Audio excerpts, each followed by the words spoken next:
City of Bloomington Board of Zoning Appeals for December the 21st, 2023. Roll call, please. Here. Farrell. Here. Clapper. Here. We have meeting minutes from November the 16th, 2023, but some of our members have not had a chance to review those. So we're going to hang on to those until next month, okay? Are there any reports, resolutions, and communications? Thank you, Development Services Manager. We do not have any reports, resolutions, or communications, except that we want to say that this will be the last Board of Zoning Appeals under our current director, Mr. Robinson, who has been a member of our department for over 21 years. So we just want to say a special thank you to him for all of the guidance he's given us and all of the things he's given to the department and the city, and especially this board. Our Plan Commission meeting this month was canceled, so we weren't able to acknowledge him there. So we wanted to make sure to get to do that tonight. So thank you to Scott for all he's done for us. Thanks. Yes, thank you very much, Scott. We wish you all the best, and you will be missed. Your contributions in service are really have been so important for Bloomington. So thank you. Okay, this evening, the list of petitions that are continued are as follows. AA-17-22, Joe Kemp Construction LLC and Blackwell Construction Inc. AA-45-23, that's 424 Walnut LLC. And for this evening's petitions, we have V-43-23, Bryan Rental Inc. and Crane of Indiana LLC. And V-44-23, Bailey 8 LLC. Can we please have the staff report for V-43-23, Bryan Rental Inc. and Crane of Indiana LLC? Excuse me, but not my comment. On behalf of the petitioner, we'd ask that you consider suspending the rules and the normal 20 minutes time allowed to the petitioner. Would ask that you enlarge that to 35 minutes. And if I'm sure you've had a chance to read the staff report, and you can see even in the staff report the number of different findings proposed and recommended is an indication there are a lot of different things to talk about. And frankly, 35 minutes, can stay within that. 20 minutes, we're just not going to be able to have people address everything that we think needs to be addressed. We'd ask you to consider enlarging the time to 35 minutes, please. Okay, we'll take that under consideration. Thank you. But we're going to proceed with the staff report now.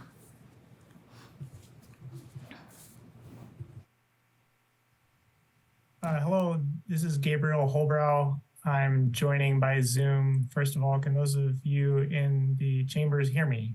Yes, we can hear you. Are they not working? Gabriel, we are having issues with the little screen, so just a second. Okay. Well, you don't need to see me.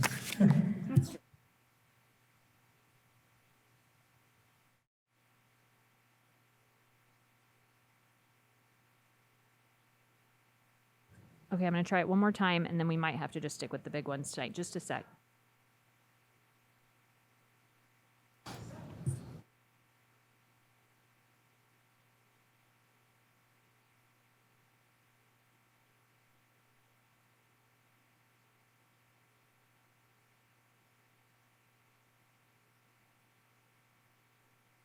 See if our mics are working, because I can't tell if the mic mute's on. Okay, I think it's okay. Katz, let us know if that doesn't work. Go ahead, Gabriel. Okay. Again, I'm Gabriel Holbrow, zoning planner for the city of Bloomington, here to present the staff report for V-43-23, also listed as VAR 2023-11-0018. Let's see, we have a presentation here. I hope that shows up for all of you. Yep. There in chambers. Yes, we got it. Okay. So this is for 123 South Kingston Drive. It's on the east side of town. It also has frontage on 3rd Street. You'll recognize this from a variance petition before this board in September for relief from a maximum parking allowance, which was granted with conditions. The total site area is approximately 5.23 acres. It's zoned mixed use corridor, MC. And the comprehensive plan, the designation is Regional Activity Center.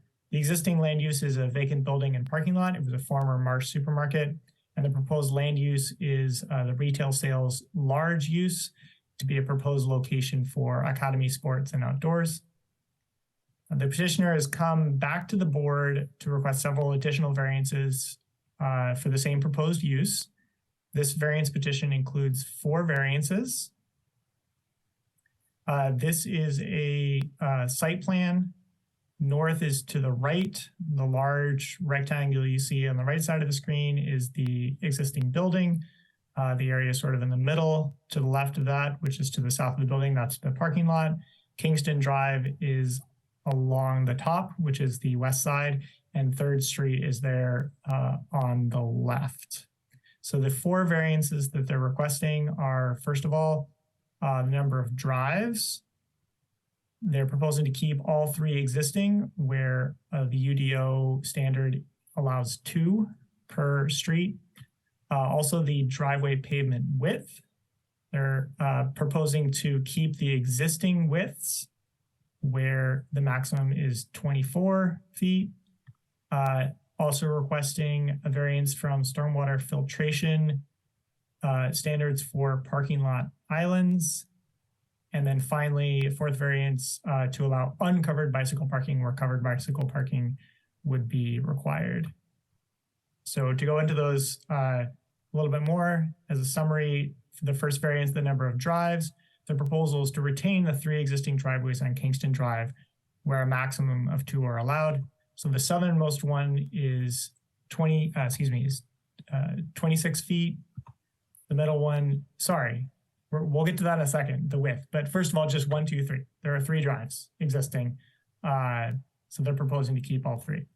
Then there's the driveway pavement width. So the proposal is to retain the existing widths of the 3 driveways. So 24 feet is the maximum unless authorized by the city engineer. The city engineer can go up to 34 feet in compliance with the UDO. So the southernmost one is 28 feet wide. The middle one is 30.25 feet wide, and the northern one is 30.25 feet wide.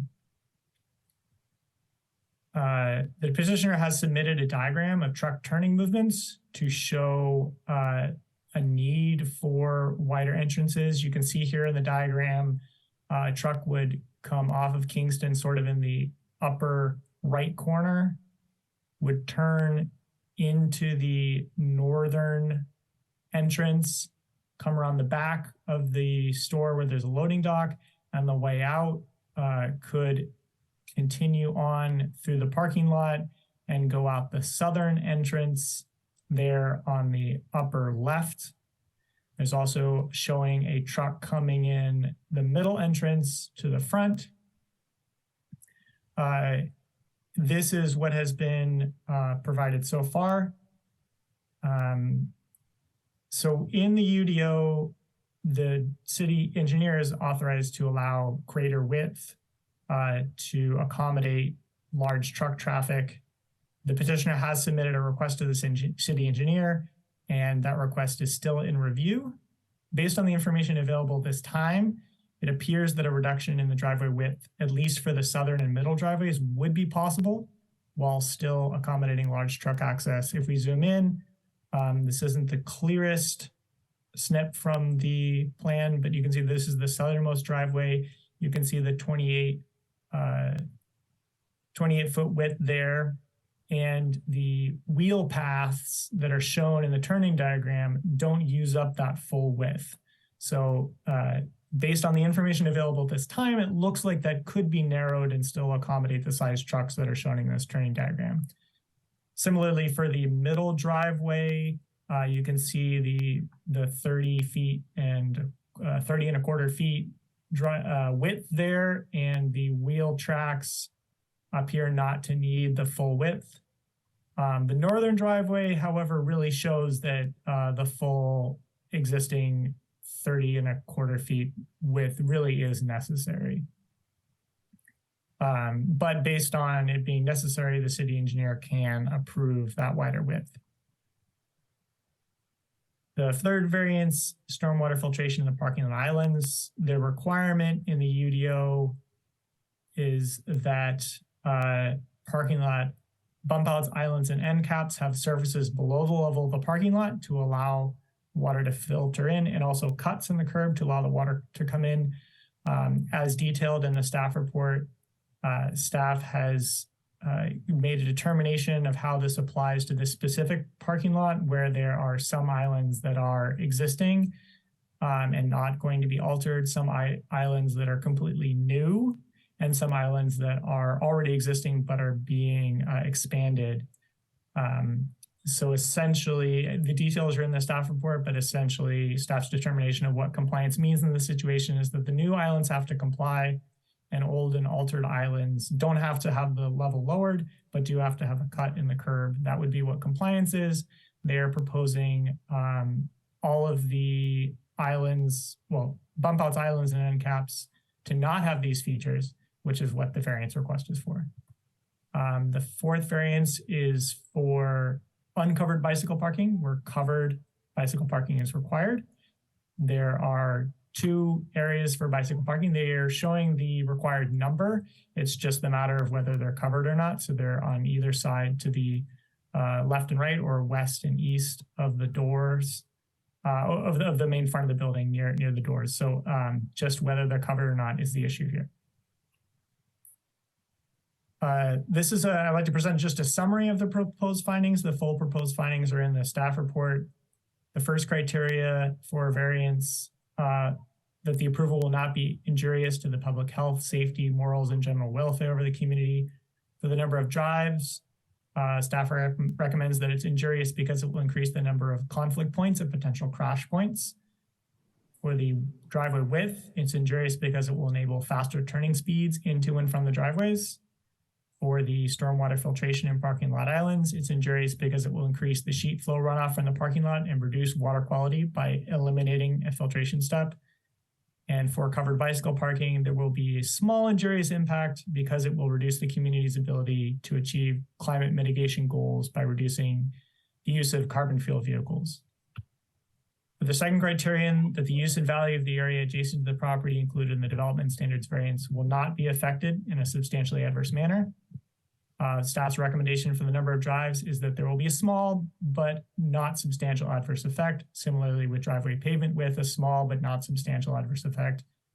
For the stormwater filtration and parking lot islands, staff recommends a finding that there will be substantial adverse effects on properties downhill to the south, southwest, and west along 3rd Street by increasing the amount and reducing the water quality of stormwater runoff during peak precipitation events. And for covered bicycle parking, staff recommends finding of no adverse effect.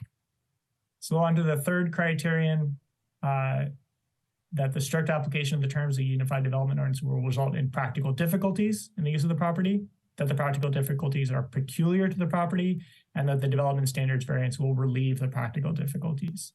So the summary of staff's recommendation for the number of drives is that there is no practical difficulty and there's nothing peculiar about the property that would result in a need for more driveways. For driveway pavement width, staff's recommendation is there's no practical difficulty because strict application of the UDO includes authorization of driveway widths up to 34 feet as long as there is a demonstrated need. For stormwater filtration and parking lot islands, staff's recommendation is that there's no practical difficulty and nothing peculiar about the property that makes it infeasible to comply. And finally, for the covered bicycle parking, staff's recommended finding is that there is no practical difficulty and nothing peculiar to the property. So again, this is just a summary. The full details are in the staff report. We can go over those if you would like. As you can see, staff's recommendation is for denial of all 4 requested variances. For the driveway pavement width variance in particular, I think it's easy to get a little confused and get caught in circles of reasoning. At least I have, so I want to address that one in particular a little bit. There are at least 2 questions for this variance. So one is whether this board has the authority to consider this variance, whether this variance is within your purview, since the city engineer also has authority to grant the requested relief. The answer to that question is simple. Yes, you do have the authority to hear this variance. For the question of purview, essentially you can just ignore the city engineer's potential role in the process. This is a question for you. It's a totally legitimate question for you to consider. So now, going on to the other question for this variance, or another question for this variance, is whether this variance is within your purview. Since the city engineer also has authority to grant the requested relief. For the question of purview, essentially you can just ignore the city engineer's potential role in the process. This is a question for you. It's a totally legitimate question for you to consider. So now, going on to the other question for this variance, or another question for this variance, is whether it meets the three criteria for a variance. So staff's recommendation is that at this point, you do consider the city engineer's role in the process. Our recommended finding is basically because the city engineer can grant the requested relief, if there is any practical difficulty, a variance is not necessary. So of course, as with all variances, you can adopt alternate findings and come to a different decision as you see fit. That's your purview, but staff's recommended way of looking at it is because of the city engineer's role in it, a variance is not necessary to achieve the requested relief. So I hope that clarifies it and doesn't make it more confusing. Finally, the department's recommendation is that the board adopt the proposed findings for V-43-23, VAR 2023-11-0018, and deny the requested variances. Thank you. Thank you, Gabrielle. Okay, we are to the petitioner. If the petitioner's representative could step to the podium. To suspend the rules and extend the petitioner's presentation time to 35 minutes. We are amenable to extending your time to 30 minutes. To 30 minutes, 3-0, okay? And that would be also if you want to reserve time for after questioning, that would be included. So whoever would like to start? Sure, we Part of this, understand. and I'll let them introduce themselves as they come up. Pan there, ask you to sign in. Sign in, and then I will ask you to state your name, and then I will swear you in. So they have 30 minutes, including asking Yes, questions, they have. like us answering our questions. So they have 30 minutes for the entire period, so they can reserve some of that time. Okay. So when we go back to them for the second opportunity to speak, whatever time they have not used, they can then use. We will have to have a motion and a vote, a unanimous vote. So I will entertain a motion? I motion to extend the time for the petitioner for 30 minutes, including the extra time. It's inside the 30 minutes, just to be clear. If you have any extra time that you need to speak, allocate inside those 30 minutes. Do I have a second? Second. Could I have a vote, please? Farrell, Yes. Clapper, Yes. Burrell. Yes. Okay, so the motion is passed. Could you please state your name? Yeah, Jeffrey S. Gould. Do you swear to tell the whole truth? Do you swear to tell the truth, the whole truth, and nothing but the truth? Yes, I do. Okay, thanks. Okay. You may proceed. Thanks. Okay, thank you. We're on the clock, so I'm going to try to move quick on my introduction here. Good evening. Thank you, board members and planning staff, for giving our group the opportunity to present our request for certain variances to be discussed tonight. At the last BZA hearing, you approved parking variances, and we have worked hard on landscape plans, bike paths, and charging stations. Immediately thereafter, the team has worked hard to complete drawings along with city planning and have made great progress. The site plan for the building also needs to be addressed, which, keep in mind, which was submitted to planning even before the last hearing. We have had various meetings and discussions with city planning, but there's still some issues outstanding, which hopefully we can resolve tonight by the variances submitted. You'll hear from Mr. John Kraniak, Vice President for Academy Sports, emphasizing time is of the essence to obtaining an unconditional permit in order to get open this summer.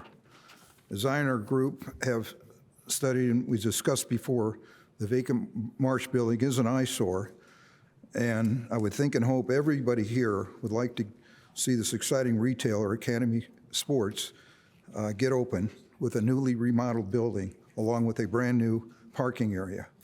The first of 4 variances is to retain all 3 existing driveways as submitted on Kingston Drive for this very large and expansive 9.7-acre commercial site, which there is an exhibit.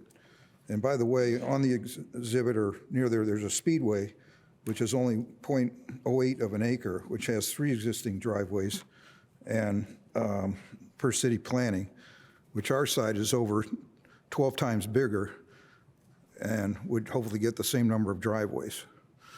A second is to retain all 3 existing driveways or driveway widths on Kingston Drive as submitted on the site plan, which have worked safely for decades and requires large semi-truck access.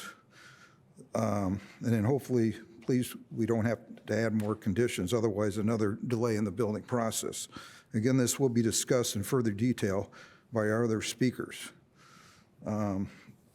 Also, the third, approving the site plan, the parking lot islands, including bump outs, islands, and end caps as submitted, and not require the stormwater to enter into the islands. Daniel Butler with Faneuil Banner will explain in more detail that this is not practical to allow the stormwaters into the islands, not engineered to receive.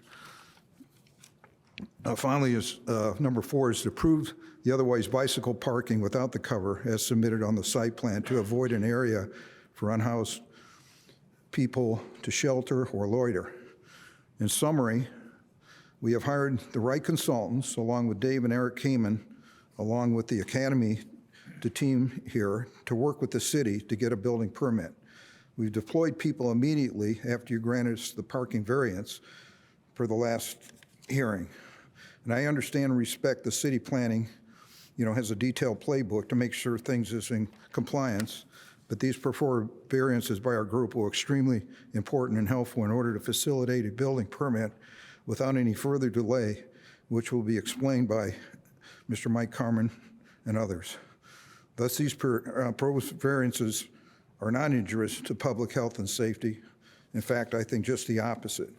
We are here to expediently open the Academy store, which will be here for many years, and with the required parking variance that was previously approved.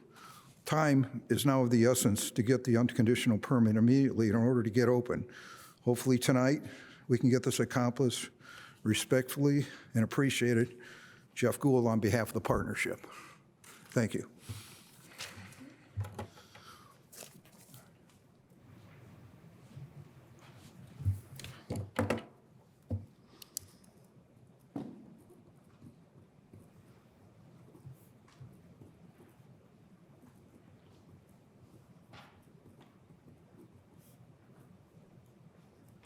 Good evening. John Kreniak. Do you swear or affirm to tell the truth, the whole truth, and nothing but the truth? I do. Okay. Thank you. Good evening, everyone. Thank you. It's a pleasure to see everyone again. I'm in here today from Houston, Texas, with one of my colleagues, our Vice President of Store Design and Construction, as well as my team here in Bloomington and a team that we brought down from Indianapolis. So good evening. I'll be very brief. I just wanted to reiterate our commitment to Bloomington, Indiana. We're an 85-year-old company. We have 282 stores. We operate in 18 states. We came to the state of Indiana in 2014 in Terre Haute and in Evansville. And this year, we started opening up additional stores in Indiana because we're committed to coming to Indiana and improving the communities that we come in and serving those communities. So far this year, we've opened up in Lafayette. We've opened up in Carmel. We've opened up in Avon. We're under construction in Greenwood since I was last here, and we want to have Bloomington be the next one. We are committed to our communities. When we come to communities like Bloomington, we spend millions of dollars. We employ between 65 and 100 people in our stores. We serve hundreds of thousands of customers a year. We spend millions of dollars on the physical assets that we have. We partner with local police, we partner with fire and local sports and youth clinics, and we're just ready to get started. Since the last time we were here, we prepared to start construction. We filed for our permit on May 22nd, 2023. We believe that permit is ready to be picked up, and we want to get started right away. We had various crews on site a couple months ago thinking that we could get started, but we couldn't. So, I just wanted to reiterate our commitment here, our significant investment to what is otherwise a blighted piece of real estate with a vacant building. We're going to spend a lot of money. We're going to employ a lot of people during construction, and we can't wait to come and open in Bloomington and serve this great community. So I'm going to turn it over to my other colleagues, but I just wanted to thank you for the opportunity. Can you state your name? Mike Carmen. Do you swear or affirm to tell the truth, the whole truth, and nothing but the truth? I do. Okay. Again, my name is Mike Carmen. I actually represent Academy Sports, which would be a proposed tenant of this property. If we can get these variances approved and get the permit drawn in the way, we certainly have an interest in seeing these pull the mic variances, closer? have an interest in seeing these variances approved. What you have in front of you, because we're all trying to marshal time appropriately. I had put up there before, and I think they've been passed out. They proposed findings of fact, it's several pages, and that's part of the difficulty. Is there's several things that could and need to be talked about. I'm going to try to do it in summary fashion. What I have in that proposed findings, each of the variances of really 4 different variances caught up in this petition. I used the staff's header of what that one was, and then the 3 criteria that you need to address under each of those separately. The staff report did all 4 variances under criteria 1, and then all 4 variances under 2. I've lumped the discussion of all the criteria of each separate variance issue, so it's kind of easier to follow, I hope. I'm going to make a summary statement of facts and information that either that I can provide tonight of my own knowledge or somebody else is going to address, because all that then gets caught up and wrapped up in suggested findings under each of the criteria. A lot of it is repetitive because of the nature of the criteria. So some of those key facts that I think you should find. One of which you're going to find in there, I make the statement that no neighbor has opposed this, has complained about impact on property values or use, and up to this point, no one has.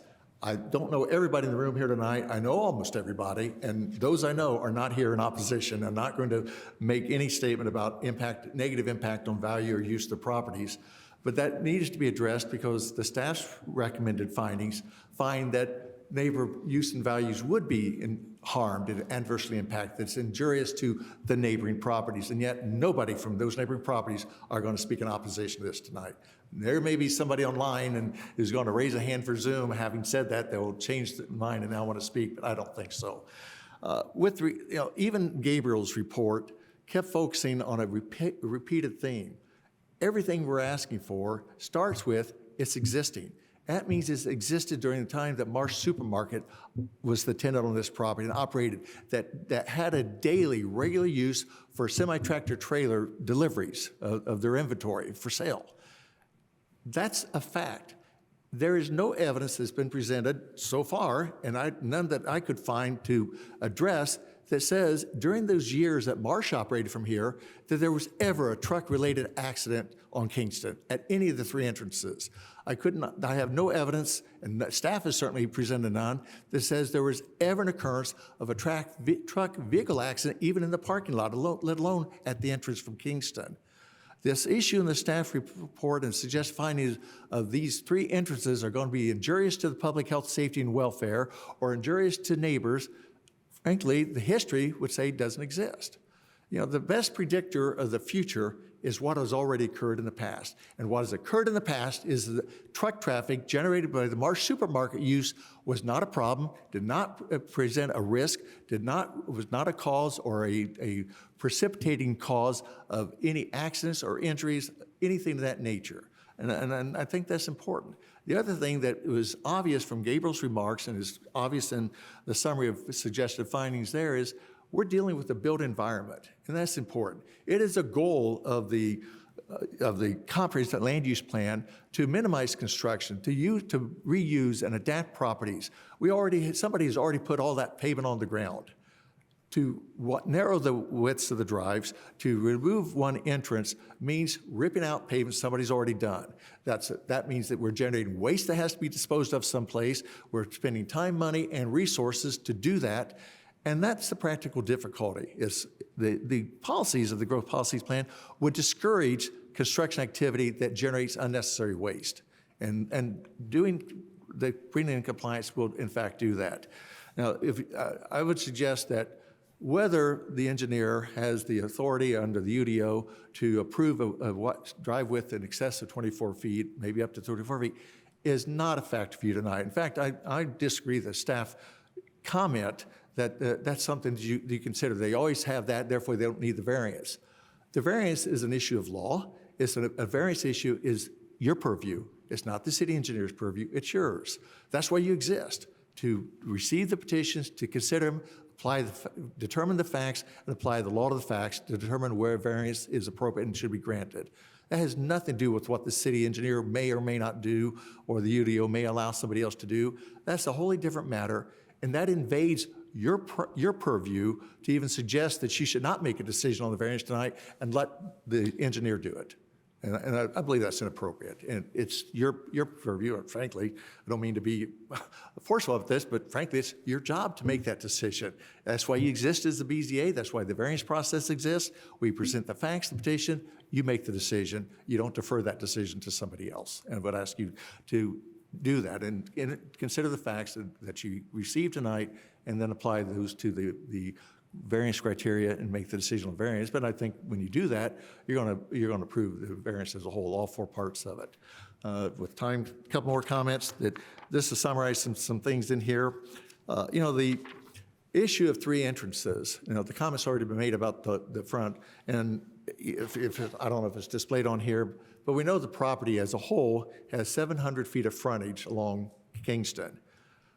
The first entrance, the one at the furthest north, is a truck service drive. It's behind the building. It's access to the loading docks. There's not pedestrians and patrons and consumers using that entrance. That's that. Now, there may be, on occasion, people who go through that entrance as a cut-through to get to adjacent properties. There's a strip building off-site on adjacent property to the east. That may happen occasionally. I can't say pedestrians or consumers and never use it, but it is truly a truck service drive, truck entrance service drive. So if we lose one of three entrances that exist now, we can't lose that one. We have to keep that one. We need that truck service. They have to have access to the loading docks. So what we have now then are two other entrances you can see on this drawing, if it's large enough. One of them is right in front of the building. It's the drive through across the front of the building. The parking lot is on one side of that drive. The building entrances for consumers and patrons is on the other side of that drive.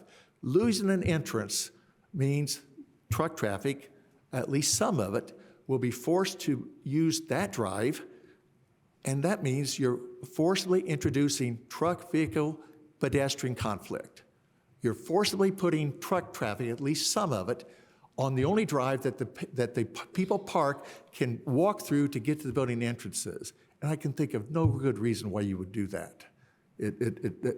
Personally, it doesn't make sense, but that's one of the consequences of trying to reuse a built environment and adapt it to a new use. You're set with these things. We cannot move that building. We can't change the design of that building and the entrances to avoid that conflict of traffic between the parking lot and the building entrance.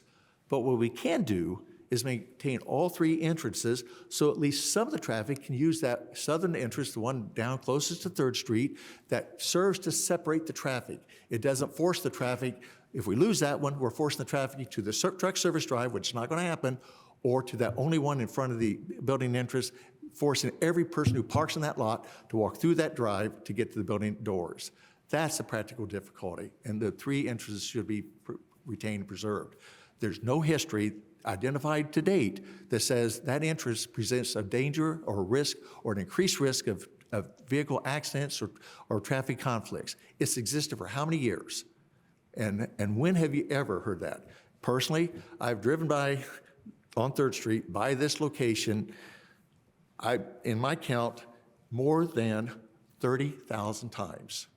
Now, depending on time of day, because I go by it twice a day, almost 365 days a year, because I work Friday, Saturday, and Sunday mornings also. And I go by this every day.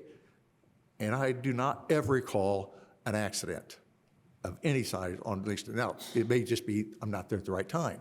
But that's not only early morning, that's also evening rush hour time. Going home at the 5 o'clock, more or less, time frame, the time when there's the most traffic on the road. And I do not ever recall an accident on Kingston Drive in and around this property. So that's just my own anecdote I can add to this. But a couple more comments, and I'm taking up somebody's time, I'm sure. I should do that.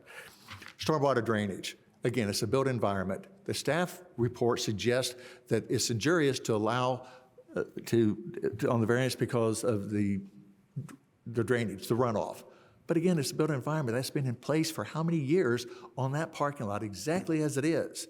And yet, no one has complained, and no one's going to come tonight to complain that don't let that drainage, that water runoff come off the parking lot as it is, because it's hurting my property or it's doing anything adverse. So again, the facts don't support the finding that it's injurious.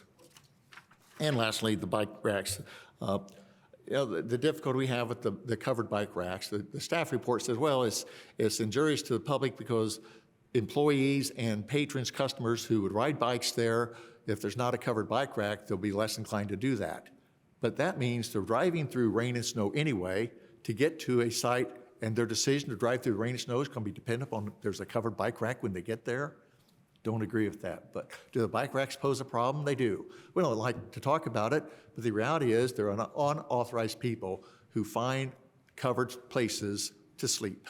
And we regret encouraging that, creating a structure that, particularly after hours, is a lure to people unauthorized to come on the property and camp out or sleep. And we'd rather not have that. And it's an unfortunate negative on having covered structures that are accessible. It's not like it's secured and locked and door locked. It's an open structure covered that would allow people to choose that as a place to sleep. And we would not encourage that. And we believe that is a practical difficulty with complying with the covered bike racks. So I'll stop there and on, I don't know who's next. Yeah.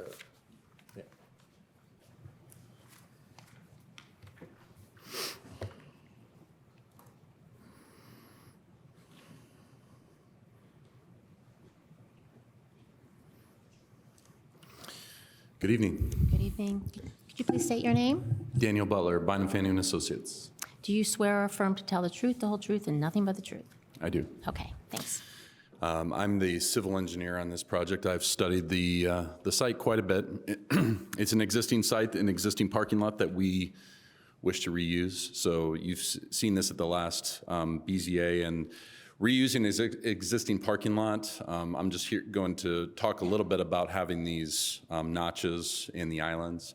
And so we've studied that, and when you have an existing parking lot, it's already graded, so you already have sheet flow going in one direction.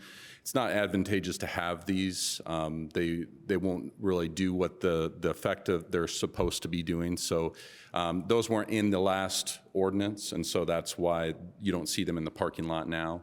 We are improving, however, the parking lot by, it's not true that we're adding additional runoff off-site. We're actually reducing it. So we are doing some improvements on site, including pervious pavers. So that will catch a good chunk of the parking lot flow. And so that's the better option here. And so we're just asking that those be removed and not part of the plan because they're not going to do anything. The parking lot's already graded. And so we already have approval from the City of Bloomington Utility Stormwater Drainage Engineer on this. He does agree with me. We do have approval from him. And so it won't adversely affect anything downstream because there's not, we're not adding to it, we're actually taking away because we're capturing what was currently flowing off and flowing off right now with pervious pavers. And that's the option that we would like to introduce here rather than having these in each island. Also, it doesn't have the infrastructure of the existing parking lot. It's really, to do these right, you really need to grade the parking lot such that these catch the water, have a notch or something that goes into these or have them graded so they are below ground and there's not the infrastructure, under drains, things like that to have them in there. Again, we've gotten approval from the City of Bloomington stormwater engineer. And if there's anything else I would add for that, I believe that's it. We just don't think they'd be necessary, and we are doing improvements in the parking lot that would help this situation rather than using those in this particular case. Thank you.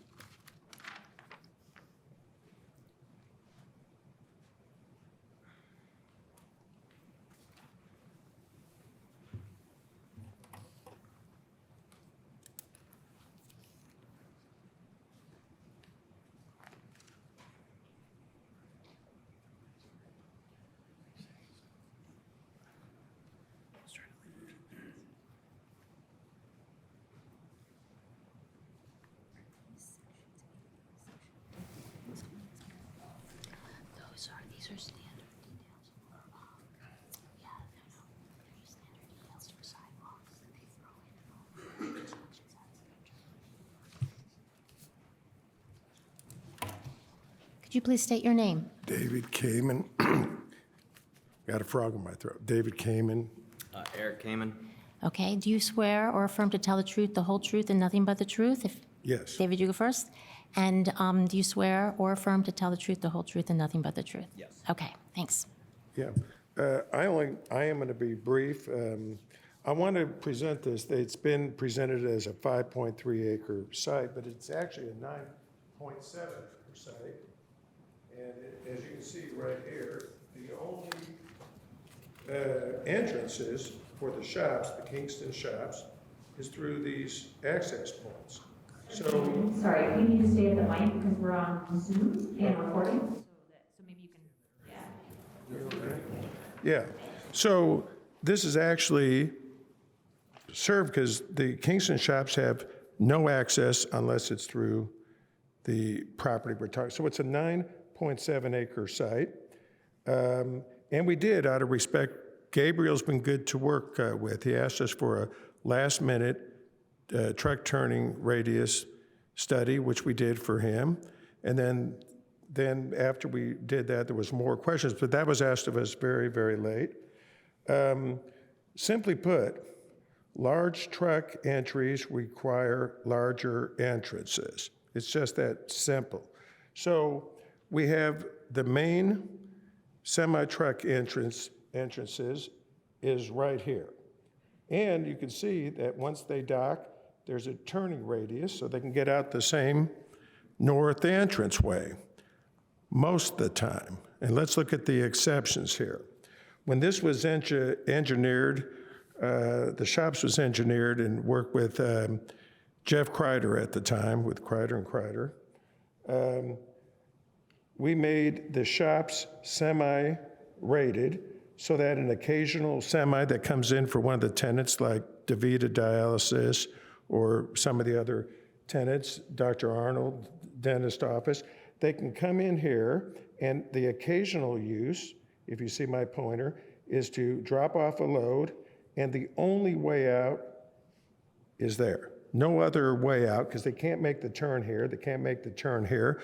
A 53-foot semi with a cab is just too long to do that. So a wide entrance is absolutely necessary here. Okay, the other occasional use, and we'll talk about the south entrance here, is, here's an occasional, the legend is the red dots. If you have an over-the-road driver with a sleepover cab and a 53-foot trailer, he's not gonna make this turn right here, this roundabout here. He can't. He has to go through here and hit the south entranceway. Okay, so all three of them need to be wide to be safe, okay? And by getting rid of, planning is proposing to get rid of the south entrance. Just get rid of it. Mike Carmen touched upon it in a very, very good way. You're forcing the retail traffic, including delivery trucks such as, the 24-foot straight trucks and so forth, right past the front door where children and parents will be walking into the store. You're adding something that is not safe. It's truly not safe to eliminate this and force them here, okay? Now, let's touch upon one more thing. Mike Carmen touched upon that. He said he passed by 30,000 times. Well, I got something that even buffers that. Staff contends we're gonna make it dangerous somehow. Well, we have 10 years of Bloomington Police Department accident reports, 10 years worth, okay. When we look at the 10 years, 6 of those were, they were able to pull the records. 6 of those years was when Marsh was operating. 4 of those years are recent. So let's look at all the various crashes, this and that and the other, and here's what you're going to find out, okay? This is according to the records from the Bloomington Police Department, okay. There was just one personal injury. But wait a minute, let's see where that was. Oh, that was at Williamsburg Village. That's a block away, had nothing to do with our site. Okay, so we can discount that one. Okay, there were 6 arrests made for this 10-year period, but let's look at those too. There was a fire water rescue, according to the Bloomington Police Department. There was a vandalism, and the rest of them, it appears, were Kingston Manor. That's the residential. So there were some incidents on the Longview Drive side, Kingston Manor, okay? So now let's look at the fender benders. The fender benders averaged, and I thought it'd be higher than that, 1.2 fender benders per year, 1.2 per year, and that's when somebody's in the parking lot, they pull out. I had seen one, there was an Amazon truck, somebody wanted to get out of the parking lot at the barber shop there, boom, he clips the Amazon truck, puts a 1-foot dent in his car, okay? So virtually, the safety problems that planning is describing are simply not there for a 10-year study, okay? And the last thing that I want to say, I really do appreciate granting the parking lot variance the last time. It was the right thing to do. We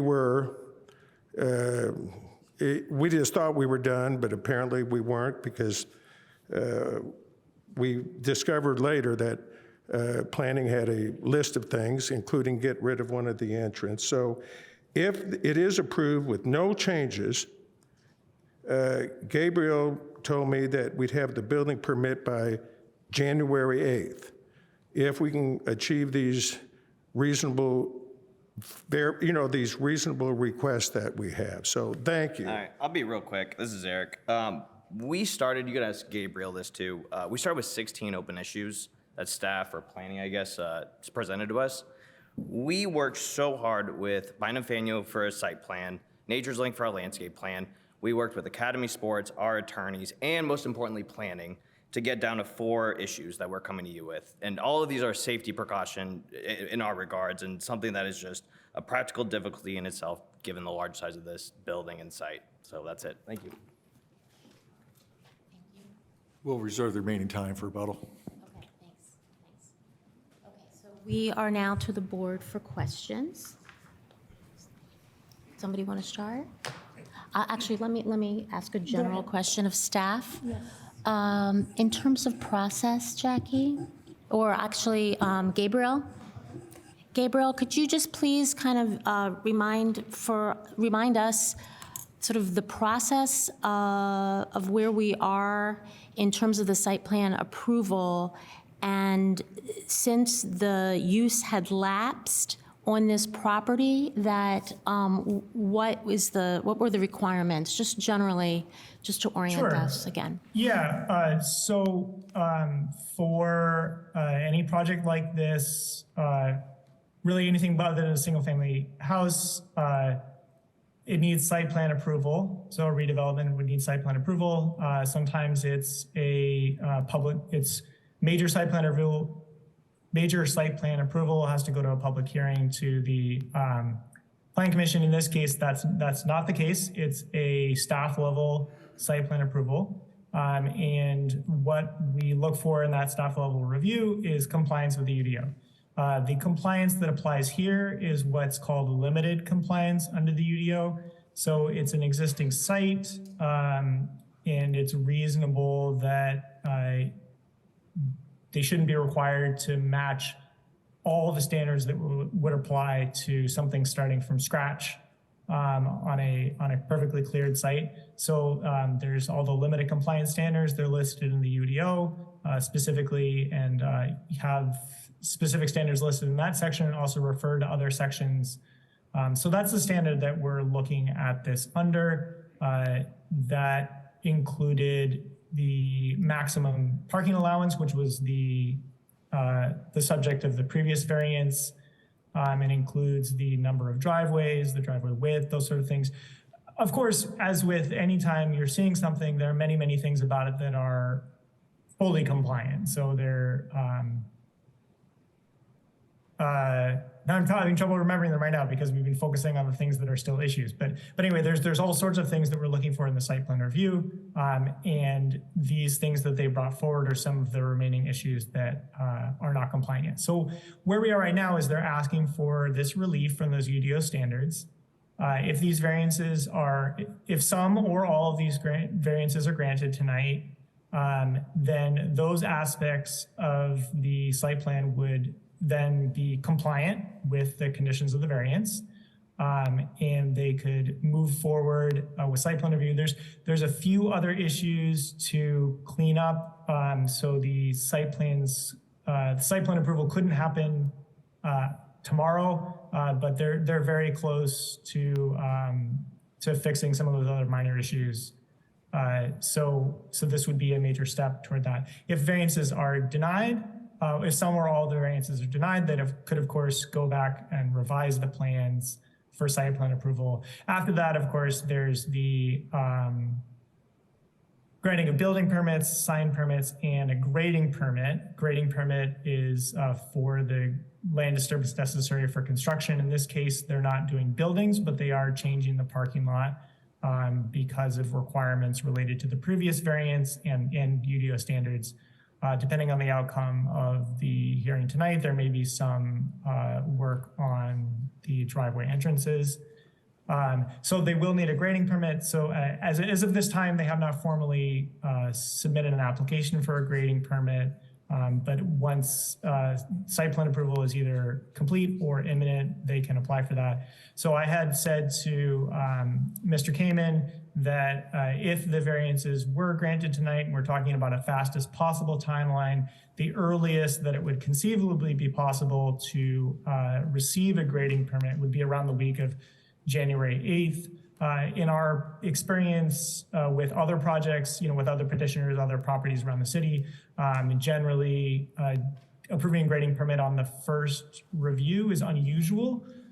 So I would expect it to be more likely that it would take a few rounds and so would extend farther than that. But, on a hopeful, ambitious timeline, it might be possible for them to get a grading permit in early January.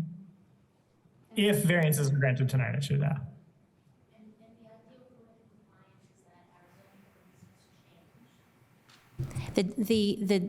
The idea with limited compliance is that our zoning ordinance has changed since this property was developed, and so it's an opportunity to selectively upgrade certain aspects of the non-existing development. Correct? That's an excellent summary, yes. Okay. Both hearings, Jackie Scanlon, Development Services Manager. They filed for their building permit in May of this year without having done any of the other permitting requirements that need to be done before that permit can be issued. So to kind of say that, like, oh, we've been waiting 7 months for a building permit just isn't, I could file for a building permit also for this property and not have it be issued because there are a lot of things that would need to be in place in order for me to be able to receive that permit. So that's a couple of the things that Gabriel's talking about.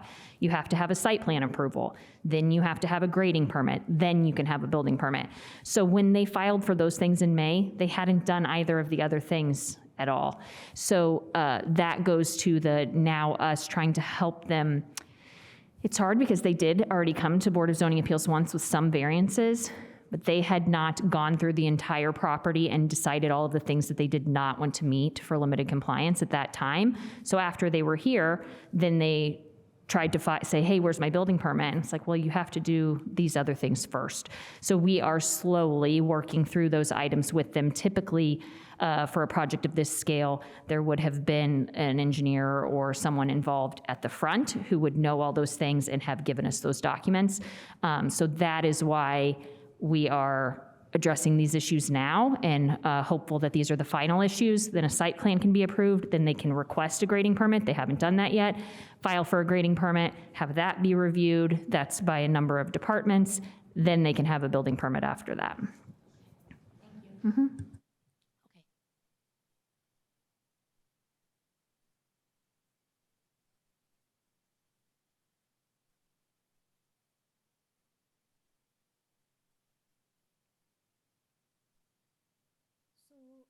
On the stormwater filtration system, this question is for Gabriel, please. So on their plan, they say they have impervious pavement installed, and they already have the approval from the stormwater engineer from the city. So doesn't this make a moot point to add what you're requesting? So no, so that's approval from City Bloomington Utilities, from a stormwater engineer for City Bloomington Utilities, looking at their section of code and their guidelines. And they looked at it and they said, this meets our minimum requirements. That's true. It meets the minimum requirements for City Bloomington Utilities. It does not meet the minimum requirements for the UDO, which is a different section of code and has different standards. Granting the variance would make the proposal meet the requirements of the UDO, but without the variance, it does not meet the UDO. It's just, if it happens to meet other standards, such as City Bloomington Utilities, that's a good thing, because those are also things that they're going to have to get approval for, or had to get approval for. So that's good, but just because they checked one box doesn't mean all the boxes are checked. And if I can add to that, we've talked about this before, but for example, the engineer who he's speaking about at City of Bloomington Utilities, he's looking at things like capacity and runoff rate, which are very important, but he isn't looking at the things that the UDO also looks at, such as added green space to help that happen more naturally. So for example, in some projects, we might see like a dry detention pond, just a concrete pond, that could meet all of CBU's requirements, but it wouldn't meet all of our requirements because we don't allow those. So it's two separate reviews, and they typically work hand in hand, but their requirements are not the same as ours. And so in these reuse situations, first of all, we haven't seen anything. I don't know, Gabriel can correct me if I'm wrong. I haven't seen anything from CBU that says that they've signed off on it. Gabriel maybe has. Yes, we have received them. Yeah. Perfect. So we get that from them, and then usually we hold and make sure that our requirements are being met as well.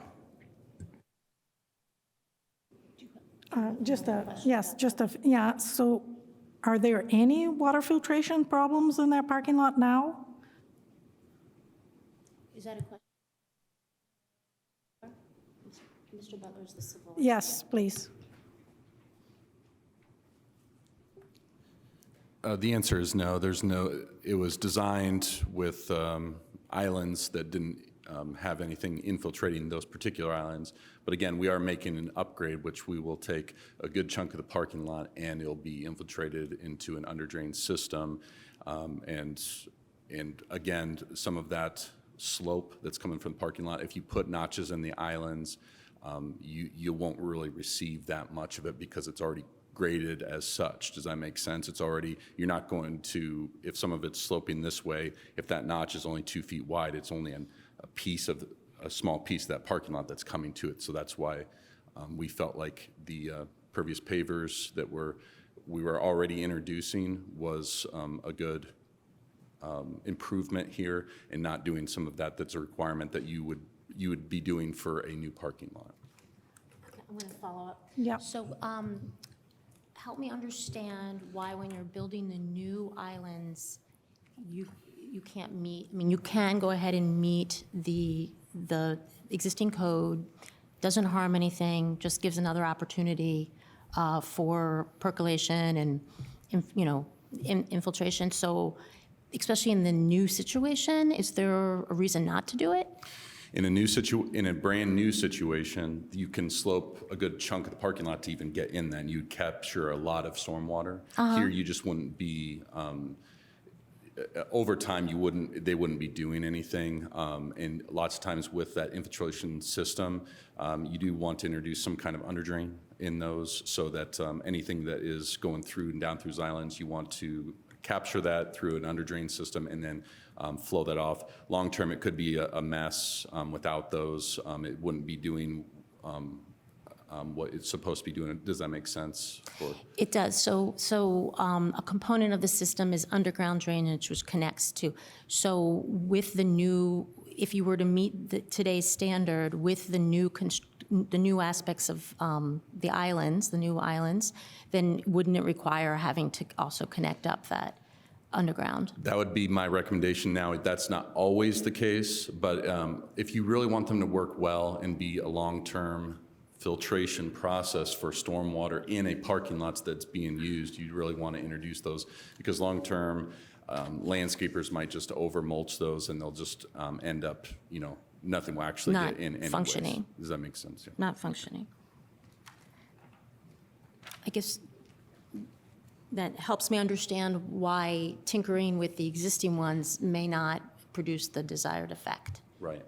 And there are new islands in this parking lot being introduced, but even having those new islands, everything is still, the remaining parking lot is staying the same with that existing slope. So even having those new islands with those still wouldn't, and there's no infrastructure in the parking lot right now to capture those under drains or anything like that. That was my other point with them.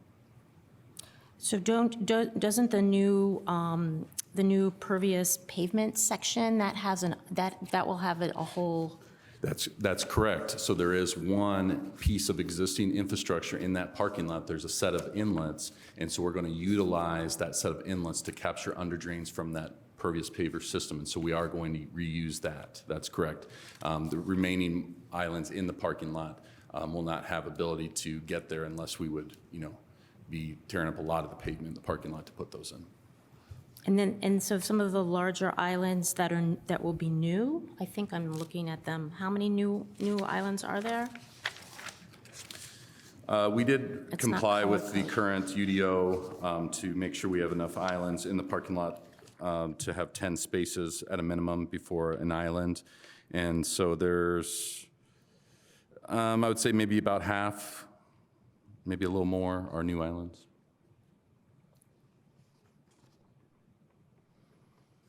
I'm just trying to get to because I know they were labeled or they were Yeah, I believe color-coded Gabriel had somewhere. labeled them different A, B, and C, depending on if they were new or existing. Right. I'm just looking for one of those exhibits. Graded, and Mr. Butler can correct me if I'm wrong, because they do have a maximum number of spaces they're allowed, which is less than the number of spaces they currently have. And I'll add, the only reason they're doing permeable pavers is because you all required that at the last hearing. So in order to install those and in order to reduce the number of total spaces, obviously some earthwork will need to be done.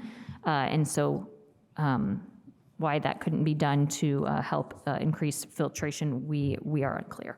Okay, 1, 2, 3, 4. Okay.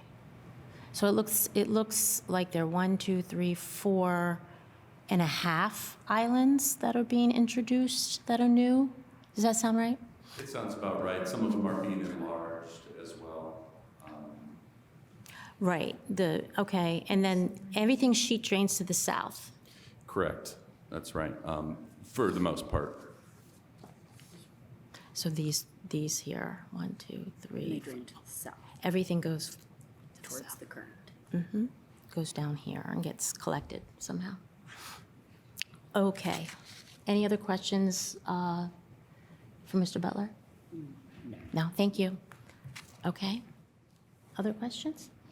Yes, one question to Gabriel. Gabriel, when did you receive the truck, the large truck turning exhibit? I could look it up exactly, but it was approximately late November. And I should say that I can say that I received it, but it was sent to the city engineer, and who was also the department head for the engineering department, and I was copied on that. let's see. So I guess my question is. The first version of it was November 29th, and then there was a little bit of back and forth over that the following few days.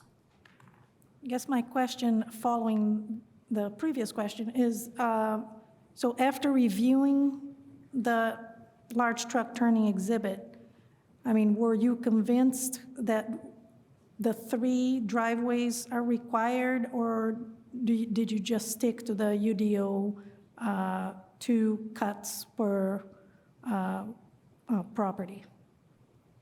I think that's a little bit difficult to say because where we got in the process, the planning department, the best thing I can say is we did not feel that it was demonstrated convincingly that 3 entrances were necessary. And to clarify, your question was about the number of entrances, is that right? Correct. Yeah, so for that one, the only way they can have 3 entrances is through the variance. So there's no staff approval process for that. But theoretically, we could have seen the truck turning diagrams and be like, gosh, you guys are so right. You need 3 entrances. We're gonna go to the board and say, board, you gotta give these variances, which isn't the case. We're coming with a recommendation for denial. And that's based on less of a solid determination that they definitely don't need 3 entrances. It's not so much that, is we just haven't, as staff, we haven't seen a convincing demonstration that they need 3, if that makes sense. So what Mr. Seaborg, the city engineer, weighs in on is the width. So though Mr. Carmen felt it was inappropriate, the point of involving Mr. Seaborg, and again, had they engaged an engineer at the beginning, they could have guided them this way, is that if Mr. Seaborg, for however many driveways you inevitably let them have, felt that the truck turning exhibit shows that they need wider than 24, then the width wouldn't be an issue for you. It is a variance that you can look at. But as the younger Mr. Kamen said, we've been working with them through an absolute laundry list of requirements that they were hoping to not do. And so that was one of them, where it was like, hey, if the engineer signs off on your widths that are over 24, then that's a non-issue for the BZA. That's one less thing to discuss. But they weren't able to get that determination, give the information that he needed in time. Does that make sense? Okay, so if they had, so I guess just trying to understand. So if Mr. Seaborg had approved the width of the 3 entrances, we wouldn't be talking about variances right now? So they need a variance for number. So based on how many this board decides they can have, that's in your purview only. If you issue, they've also requested a variance from you for the widths. So if you issue that, then Andrew's review is moot. But if you deny their variance, he can still let them have wider driveways up to 34 feet through his administrative process. So we were encouraging them to do that first so that it would not waste your time and also have one more thing settled before we got here.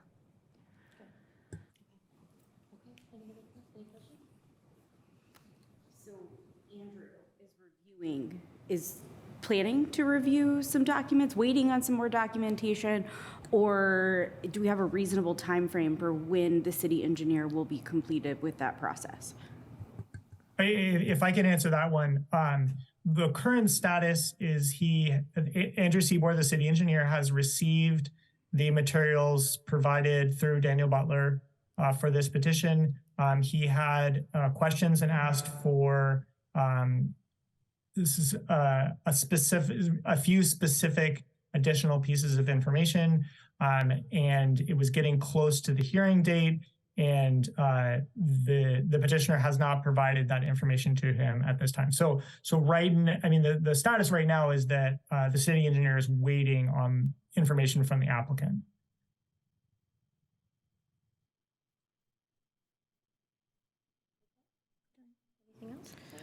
Yeah, one more question about the covered bicycle parking.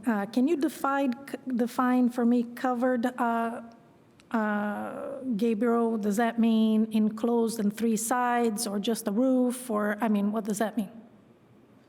It just means the roof. So the usual covered bicycle parking that we see is with a canopy structure on supports, but no walls. If they wanted to have walls around it, sort of like a larger bus shelter type of thing, that would also be compliant. We have seen people where they do cantilevered awnings out from the building to cover bicycle parking. So there are different ways of doing it, but it just has to be covered from above. Okay, so there's different methods to be done, and it's not a structure per se, but it would be 4 posts and a roof, let's say, to make it simple. Yeah. To be pedantic, Yes. that does meet the definition of structure in the UDO, but I think probably what most people will think of it's a structure, it's not. Yeah. Okay. Thank you. It could be more secure than that if they chose. So if they were, they could fence it and have someone lock it every single night if they wanted to, or have security for their business, but the minimum that they have to do to meet our requirement is just to have it be covered in the way that you described. But they could, if concerned about if security is an issue, have a fencing or something around it that could be closed up at night.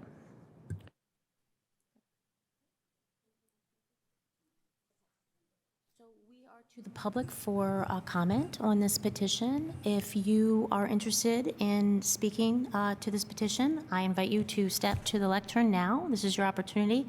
You will have up to 5 minutes to speak, and I'll ask you to please sign in, and then you will be stating your name, and I will swear you in.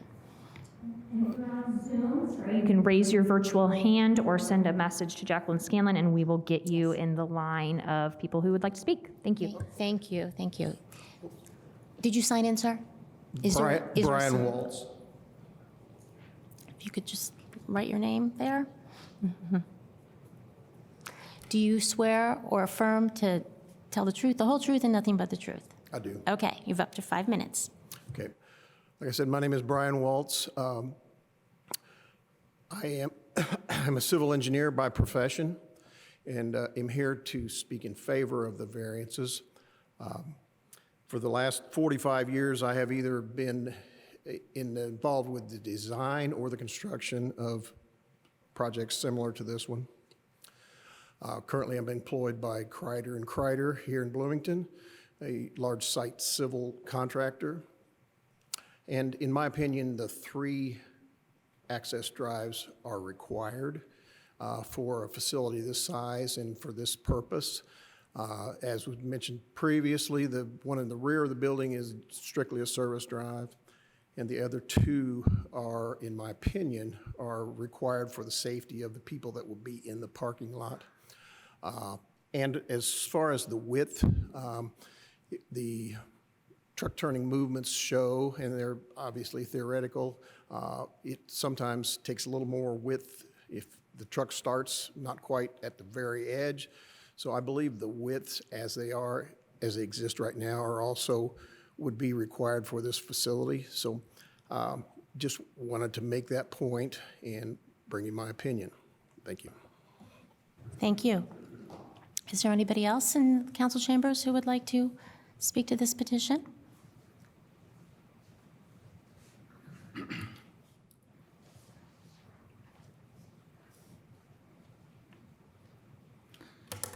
Hi, what is your name? Tom Orman. Do you swear or affirm to tell the truth, the whole truth, and nothing but the truth? Absolutely. Okay, you have 5 minutes. You know, it was kind of unfair that Jackie said that, we turned a building permit in May, but we kind of got misled. When we left the last meeting, Flavia wasn't here.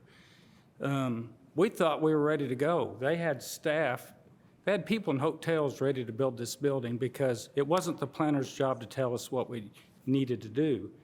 Therefore, I really think it is a planner's job to help guide new prospective tenants that don't know the codes the way that they know the codes. So I think we kind of got a little sidetracked there at no fault of the people here in support of this project. And so I just want to be on the record to make sure that that was clear. Thank you, Mr. Robertson, for having a special meeting. We wish you the best, and we appreciate you having that meeting with us so we could get fast-tracked and try to get back on track here. So I am in support of the project. Mike Carmen brought up some great points. This thing's been here forever, not one size fits all. And they've done everything possible to try to take this old abandoned site that they had no control over, that person continued to pay lease and leave an empty building.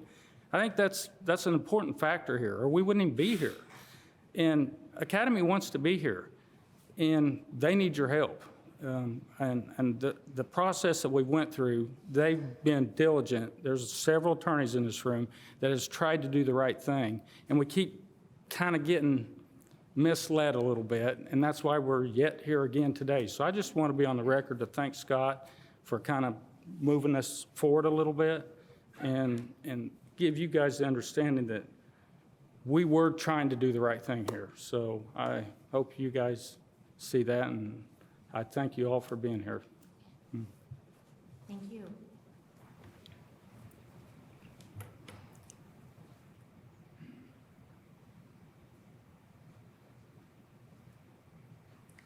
Craig Cowden, lifelong resident of Monroe County. Do you swear or affirm to tell the truth, the whole truth, and nothing but the truth? I swear. Okay. I'm here, I just want to talk about the entrances. I've been here my whole life, and you drive everywhere. They need 3 entrances. I mean, Kroger's on the, I go Kroger's on the west side, and they have 3 entrances. They get lined up. If you only have, if you only have one way to get out and in, that's going to be lined up. They'll be lined way up into the parking lot, and then people will be trying to turn in. And semis, I mean, drive around town. Look at the short entrances. Look at the sides of the corners where the trucks go over the curb. Look how they tear up the dirt around it. And I'm old enough to remember when the city had a really great idea. They put planters downtown. They were beautiful. They were round, and they were beautiful. They lasted about a year because the semis could not make the turns. They hit them and they broke them. So they could make a beautiful entrance, but if it's shorter, the semis are just going to tear them up. So I'm for this site because it's going to get rid of a vacant building. So, thank you. Thank you. Jackie, is there anybody on? I don't see anybody. Nobody yet. Okay. Hi. Hi. Could you just sign in, please? Okay.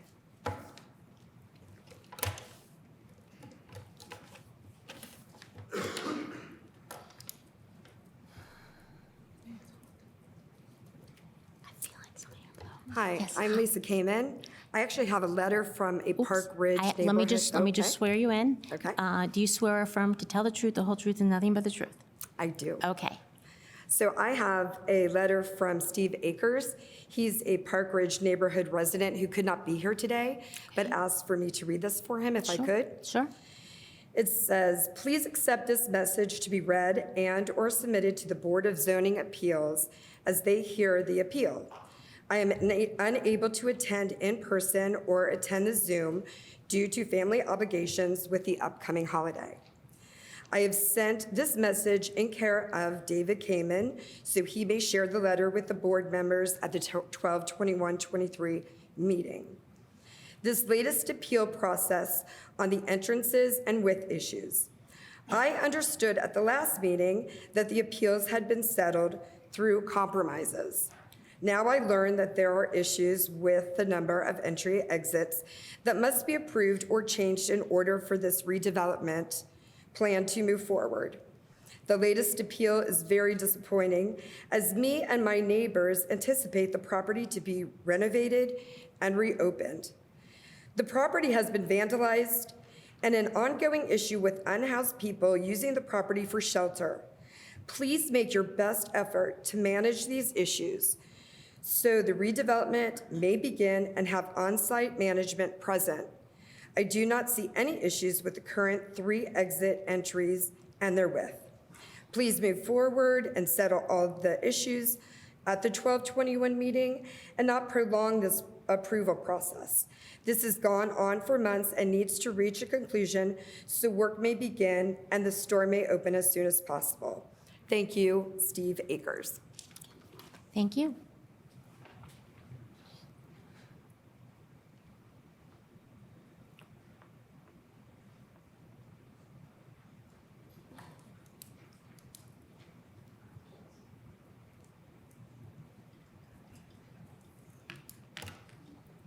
What's your Hello, name? I'm Dustin Taylor. Do you swear or affirm to tell the truth, the whole truth, and nothing but the truth? I do. Okay, thanks. You have 5 minutes. So I'm a local contractor here. I have worked with Mr. Kamen. I've worked with the city of Bloomington. I've worked on a lot of county jobs, been around a lot of things. And I agree on the 3 entrances and the widths of it. I think they are a necessary evil, especially with the other buildings there that are going to need access. You mentioned the covered bicycle parking. One side, that's fine. You mentioned something about chaining it on, or chain links and locking it up and stuff. If I'm an employee and after work, I'm gonna have my friend pick me up, and then I'm gonna come back and get my bike later. Oh, well, it's after hours, now I can't get to my bike. I don't think that's really necessarily a good solution on that. There are several different things here that I see Academy doing great for us in Bloomington. My daughter and kids all play sports. They love sports. If I gotta go get a football, I got one place I can go in this town. One. If I wanna go get a softball glove, I got one. Or I've gotta go to Bedford, or I've gotta go up north. I definitely would love to see them come to the town and what they're gonna bring to our cities and help with our kids and stuff and sports, I think is huge. I'd just like to say I'd gladly support them and everything that they do, so. Great. Thank you. Thanks.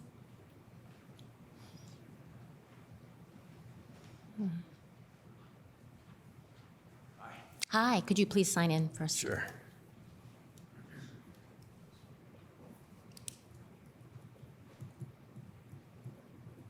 All right. Okay.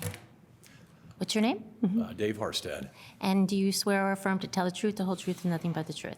I do. Okay, Yes, thank you. thanks. And a lot of thank yous tonight. So thank you for serving on the BZA. I don't know if you're ending your terms or continuing on, but I know it's thankless, long hour work. And we, as someone who's done this, I appreciate your work. Thanks. So thanks.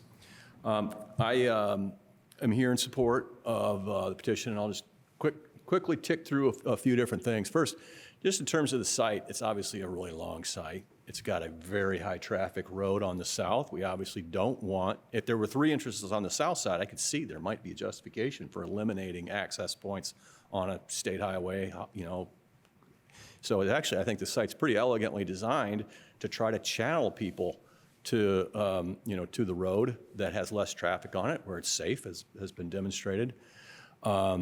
And the entrances have been justified for their, each entrance, I should say, has been justified at its location. So switching to the topic of bikes, I ride about 4,000 miles a year in Monroe County. 250 hours or so of my life is spent riding my bicycle, or each year is spent riding my bike around Bloomington. In fact, just about 3 hours ago, I rode down Longview to go east of town. One of the things that's great about this site is that there's not a curb cut on Longview. I don't know if the city took away a curb cut on the Kingston or whatever it is. If they could apply to get a curb cut off of Longview, that would make my life as a cyclist more dangerous. So, or in the alternative, if they, I'm sure they'd never do this, but if you bought a house in Park Ridge East, could you get access from the east? And so the site's well designed. It's just silly to reduce the number of curb cuts. I don't know why we're even here, to be honest with you, on that topic. That's my opinion. In terms of the widths of them, I don't want to get confrontational, but clearly there's a policy preference in this current administration for restricting curb radii and lane widths and all that sort of stuff. And honestly, we've seen some pretty tragic failures of overzealous advocacy for overly narrow roads and tight entrances, et cetera. And so, this site is designed for vehicle access. It's designed for truck access, and whether you like that or not, it was designed by skilled civil engineers to work, and it's worked. And so I don't see any reason to change that. thinking about the covered bike piece of this, you know, and really the pervious pavers and the islands and stuff. I mean, to me, it's just cost to benefit. I mean, I ride my bike a ton in this town. I've never once sought out a covered bike stall. I mean, if I need to park my bike, I'll chain it to the bike rack and I'm fine. I don't know where this is coming from and why it's a priority other than trying to get on, you know, some list of bike-friendly cities or whatnot. I don't understand why we're doing it. And then lastly, just the timing of this. It's just, you know, again, I don't want to be overly confrontational, but just the amount of time this has taken just doesn't feel right to me. Early in my career, I worked in Minnesota. And in Minnesota, and hopefully the next administration considers something like what they do in Minnesota. In Minnesota, they have a 60-day rule. If you submit a complete application, the city has to approve it or deny it within 60 days or it's approved. Now that puts the burden and the onus on the owners to submit a, quote, complete application. And so I understand maybe that didn't happen. I wasn't involved in the process. But it just takes a long time to get things done. And I thought when I came and spoke the last time around that I really thought that was it. I mean, clearly, we could have flagged this entrance issue a long time ago. I don't understand why it didn't come up in the last meeting. It's just, it just feels like it's just too iterative. It needs to have a complete application submitted, approve it or deny it, and get on down the road. And so thanks for your time and thanks for your service. Thank you. Anyone else here in chambers tonight who'd like to speak to this petition?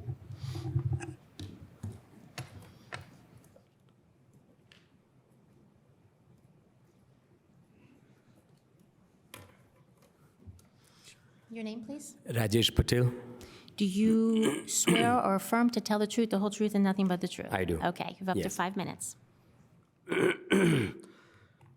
Well, we are only about a couple blocks from that this project, Travel Lodge, and according to the size of this project, they do need 3 entrances for sure. We also manage few retail stores, and well, everybody said many other things. We just need. I'm here to say in a favor, and we are asking to help this academy so they can create more. They are already creating 100 more jobs for the project, and it will help the community and surrounding business both everywhere. So please help them out. Merry Christmas, and this is the time for you to give them gift. Thank you, thank you. Is there anyone on Zoom? Don't have any messages or raised hands on Zoom, no. Okay, so going once, going twice. Anybody else who would like to speak? Please step to the lectern.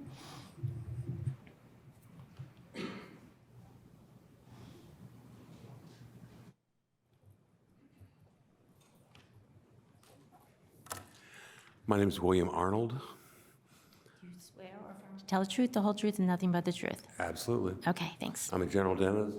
My office faces this site. I've been on that property for 10 years. If we go down to 2 entrances, it's going to be a nightmare for me. Given the size of Academy and the traffic pattern, it just seems incomprehensible to try to choke it down to 2 entrances. That's the biggest issue I see.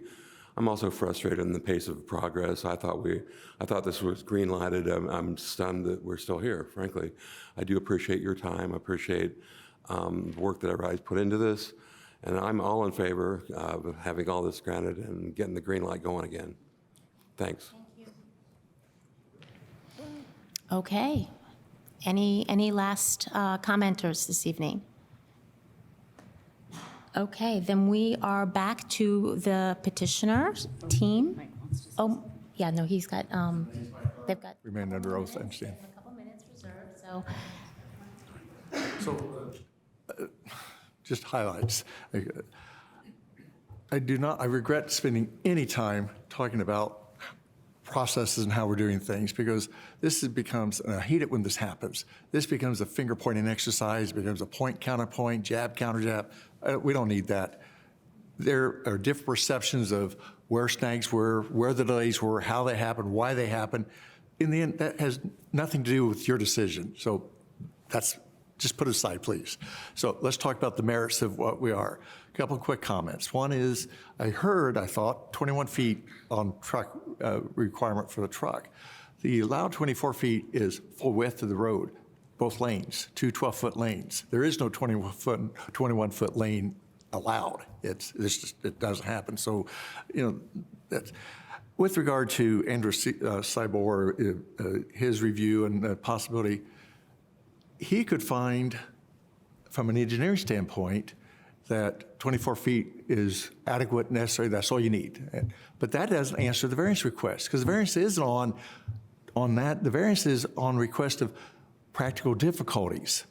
He could find 24 feet from an engineering standpoint, maybe all that's necessary. I don't think he will, but even if he did, that does not answer the variance, because the variance is on practical difficulties of ripping up part of a width of a driveway, narrowing it, repouring it, repaving it. What are you going to do with the waste? There's a lot of issues involved in the variance request that he will not consider. They're not part of what he's looking at or reviewing or considering.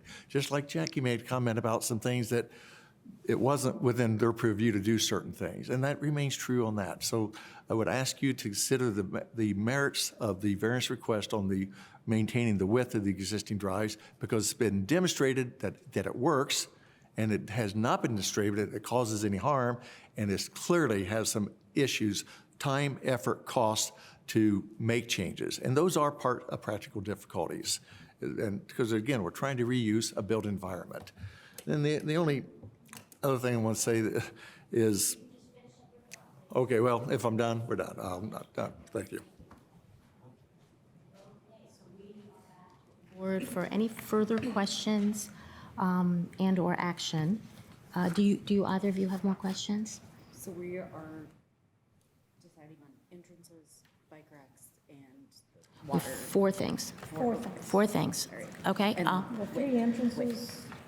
And we'll do, and so this is, this comes to us as one variance package, so we'll do it like that. So we'll have a discussion. So, yeah, you can list out before separately, if you have separate, or if you're going to make a separate decisions for each 4, similar to, I think we did that last time too as well. Okay. I do have a technical question for Mr. Butler, if he could come to the podium. Okay, because I want to make sure I really understand this.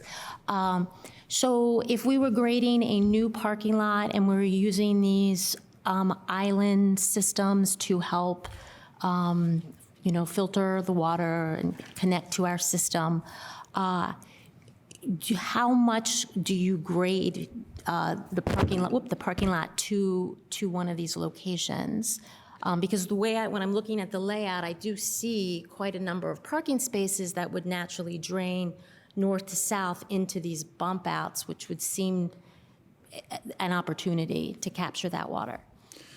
Yeah, so in this case, actually, there wouldn't be that much that would get into these bump outs, just because from north to south, you'd have a large amount that would be going into the pervious pavers area, and then on the other portion that would bypass them.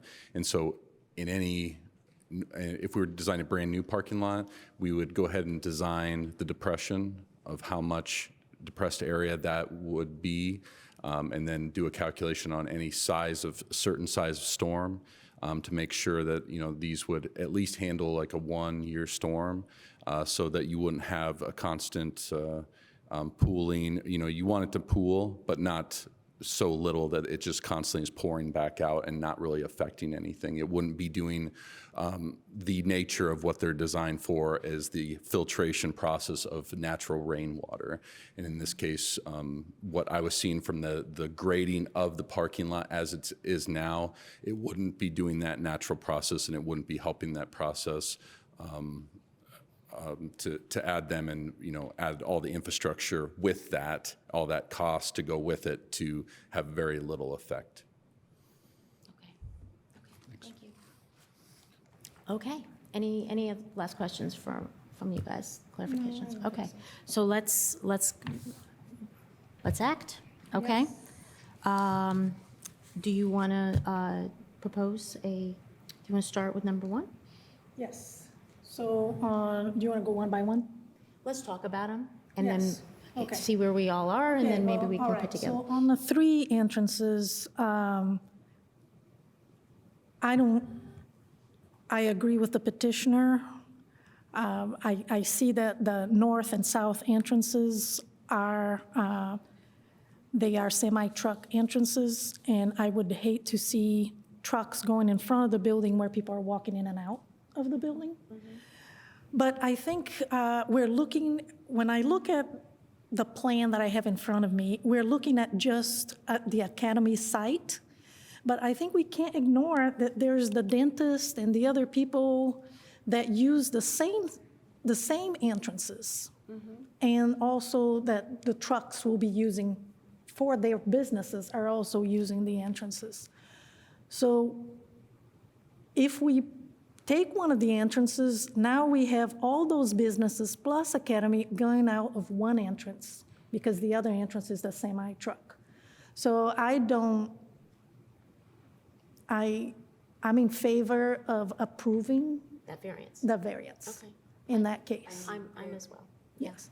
On the widths, they have proven to work the way they are now.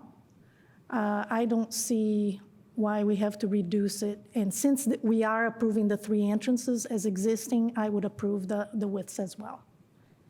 Okay, do you have any thoughts on that? I agree, yeah. Okay. I would be inclined to approve the entrance to the north, which is the service entrance, which is the widest, where the information that has been provided thus far shows the need for that. And then I would be more inclined to allow our city engineer to review those other locations and determine if there need to be any adjustments to those Does openings. that change their process if we do partially? I don't know how that works. Jackie? Based on the findings of fact that you've seen tonight and in the report, that you think that the petition site meets the requirements only on the northern lot, only on the northern driveway, and that you would approve the variance for the northern driveway and deny the variance for the second 2 driveways because you don't think it meets findings of fact. And then they could try the other process, keep going on the other process with Andrew, which, as Mike said, is separate because you're looking at whether or not they can meet these requirements, the application, strict application of the UDO creating practical difficulties. You'd be saying no for the bottom 2 and yes for the north one. Well, would they have to get engineering to redo everything? And, would that delay even more their work because of those 2 entrances, though? They would have to, either get whatever information Mr. Seabor's been waiting on for them, for his determination, or design, or, make the entrances, make the islands adjacent to the entrances bigger so that the actual pavement width is smaller. Yeah, what I'm trying to figure out is what is the advantage of changing that width, doing all that process another month or 2 months? Sure, but I want to remind you that you're not supposed to be thinking about what's most advantageous. Sure. It's like, do you think that those widths of those 2 driveways, that this property has such practical difficulty that they cannot meet that requirement? Yeah. Well, I understand looking at the truck turning exhibit, that the trucks, of course, use the back, but occasionally use the south as well. And the south is, what is the width on that one? 28. The way I look at it is the regulation is 24 feet unless you have an extenuating circumstance. There's a process with the civil engineer who reviews it. I don't feel qualified. Based on the information that's provided, very clearly, it shows that the northernmost entrance with the turning radius is, meets that criteria. I don't have, I'm not qualified to evaluate whether or not those 2 entrances need to be smaller. The onus is on the developer, the petitioner, to bring forward their case. And so they're still in that process. So that's kind of the way I feel about it. With approving the north and kind of like it's a good compromise. Well, just based on the information that we have. Yeah, I feel exactly. like that's the only thing I feel comfortable doing. I Even mean, with this traffic pattern proving that they use the south entrance? our city standard is 24 feet. That is not an unsafe standard. That is our standard for everything. Is that the standard even for trucks entrances? The standard on this road is 24 feet, and if they can demonstrate to the engineer that they need it to be wider for truck traffic, then he can allow it to be up to 34 feet. Got it. Yeah, I mean, that process is there for a reason, and I Yes. just don't feel comfortable circumventing that. All right, so on to the next. The stormwater? Yeah, what do you all feel about this? Because this one's a little hard for me. Yeah, it's a little tricky. I do appreciate Bino and Finion's explanation, because I would not feel comfortable doing it if I did not hear what they are proposing with the pervious pavements that will, Which we required. yeah, which will require, yeah. So I'm inclined to, I would approve that one, but also have a condition that that they have to do what they are saying they're going to do with the pervious surface to catch the water, correct? Well, they have to do what they're presenting in their drawing. In I their mean, drawing, correct. Yeah, I mean, I want to ask a question. How do we have, I mean, and I know every case is separate and different, but I'm just curious if we have approached the stormwater issue, because it is really a system.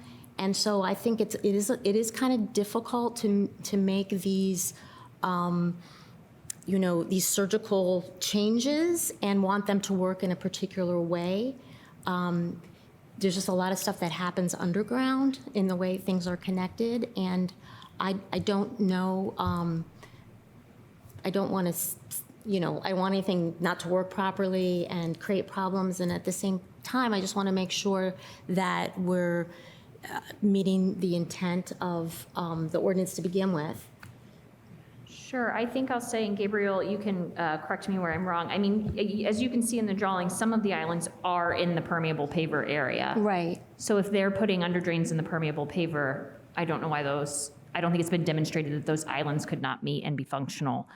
As Mr. Butler said himself, sometimes the islands don't have under drains. I mean, if they're just catching water and the water is sitting in the island for longer than it normally would sheet flow off onto 3rd Street, that may have benefit as well, even if it can't, go into an under drain and goes directly to the storm system.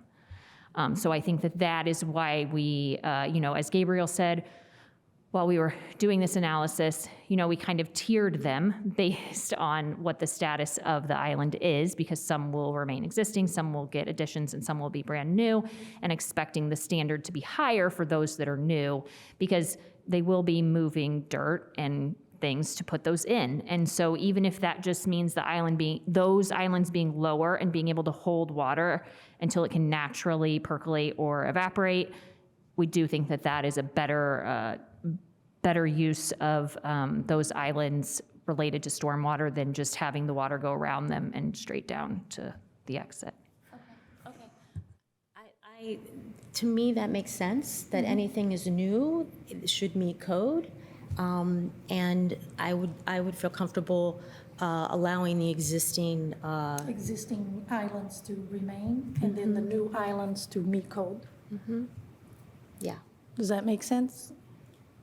Does that make sense? Engineer? It does make sense. However, I have a different opinion. Okay, share. Just based off of my experience with properties and water damage, there are a minimum of 1,000 people that currently live south of where the academy is going. And I've personally seen what water erosion can do under structures, and it's invasive. It's a monster. And to the property that is to the south of that, something that Gabriel included in his report was that it will reduce water quality and increase runoff effects. It will reduce the value of the south communities and the southwest communities, and how it will affect the people that are living to the south of this new structure.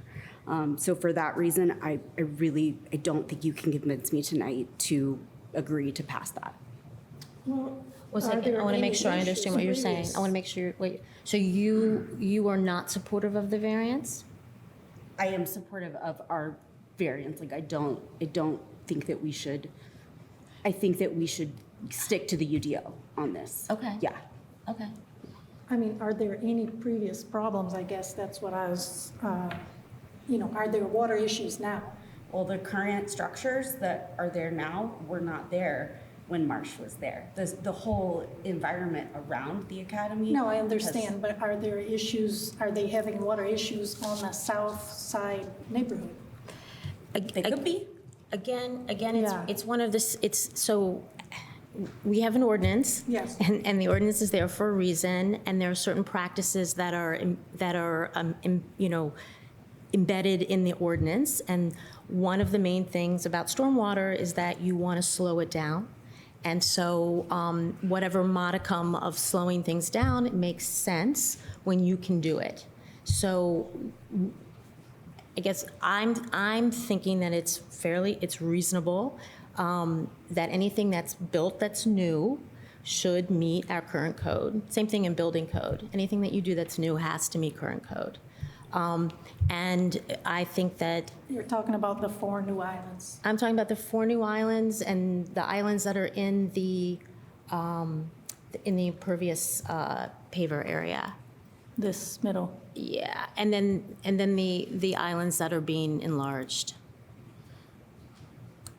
Gabriel, can you clarify what you determined limited compliance would require related to the islands, just so they can understand the difference? Yeah, that's what Sure, it's in the staff report. I believe page 5 of the packet. I don't have the packet itself open. I think it's page 7. 7, okay. 7. Page 7 of the packet. So this was communicated to the petitioners, including to Daniel Butler, by email. Thank you, Jackie, for pulling it up. I'll just read it very quickly. So this is our determination of how the UDO standard applies to this specific parking lot. Existing islands that are not being modified, so that's marked A in an attached diagram, which is also in your packet. So these must have at least one cut in the curb on the uphill side to allow water to filter into the soil inside the island. The existing ground level, the elevation, can remain even if it's above the level of the parking lot. If there's concern that sediment, such as soil and mulch from the raised island bed may wash out of the required curb cut, the plans should call for a permanent mesh system, or not plastic, or similar to in the cut to hold in the sediment but allow water to filter in. Staff is open to discussion about the exact format of such mesh or similar based on practical engineering considerations. For new islands marked C, they must fully comply with the standard, including an interior ground level that's lower than the parking lot surface and at least one curb cut on the uphill side. And then for existing islands that are being modified, we split it into 3 categories, B1, B2, and B3. B1 are 3 existing islands that are being expanded on the downhill side. So, so water's not gonna run around to the downhill side to get in. So these should be treated the same as type A. The existing ones, namely the curb cut required, but the lower level not required. B2 is 1 existing island that's being expanded narrowly on both the uphill and downhill sides. The curb cut would be required in the lower elevation on the uphill northern expanded area required unless the design engineer or site contractor determines that the expanded area is too narrow to fit in a workable grade to lower any meaningful part of the island. That is if they determine that a lowered elevation is not reasonable based on practical engineering considerations. So, this is admitting that we're getting a little bit into the design details and things might come out that it practically doesn't work. And then finally, B3 is 1 existing island that's being significantly expanded on the uphill side, and so it should be treated similarly to type C, namely a new curb cut required and lower level required for the expanded portion. The existing ground level on the south side, the uphill side, the downhill side may remain. I hope that is understandable.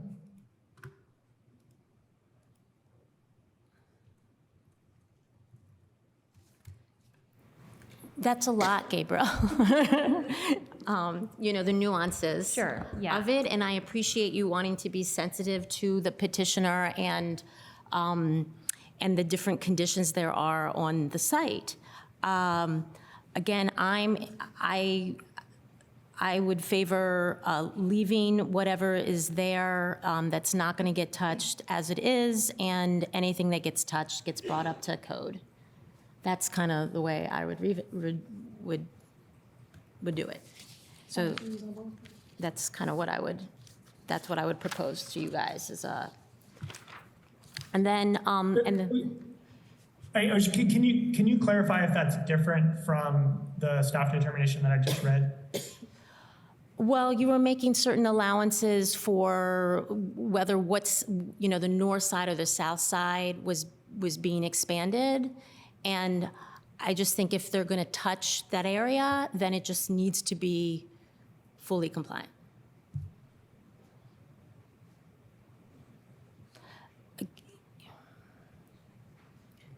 So what are you saying? What? So, Summarize it for me. so it has to do with what the curb opening is and the height of the soil versus the elevation of the asphalt. So the idea is they dig down, and so the water can run in and can sit there until it, goes down into the ground deeper, or it evaporates. Okay. Yeah, so it just creates more capacity, more opportunity for capacity. And, yeah. So from a practical standpoint, then would you be approving the variance for only the existing islands that will not have any work?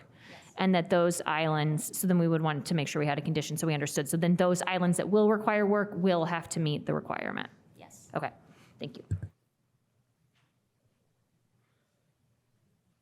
Okay, and then the last one, what are people's thoughts on that? The bicycle parking, my thought is to grant them the appeal on a bicycle parking cover. I think if whoever's going to ride their bike there, they're probably going to do it in good weather. And they're not overnight their bikes there, hopefully not. It's a commercial site, and it can create more opportunities for the unhoused or vandalism or you name it to happen. So that's where I am there.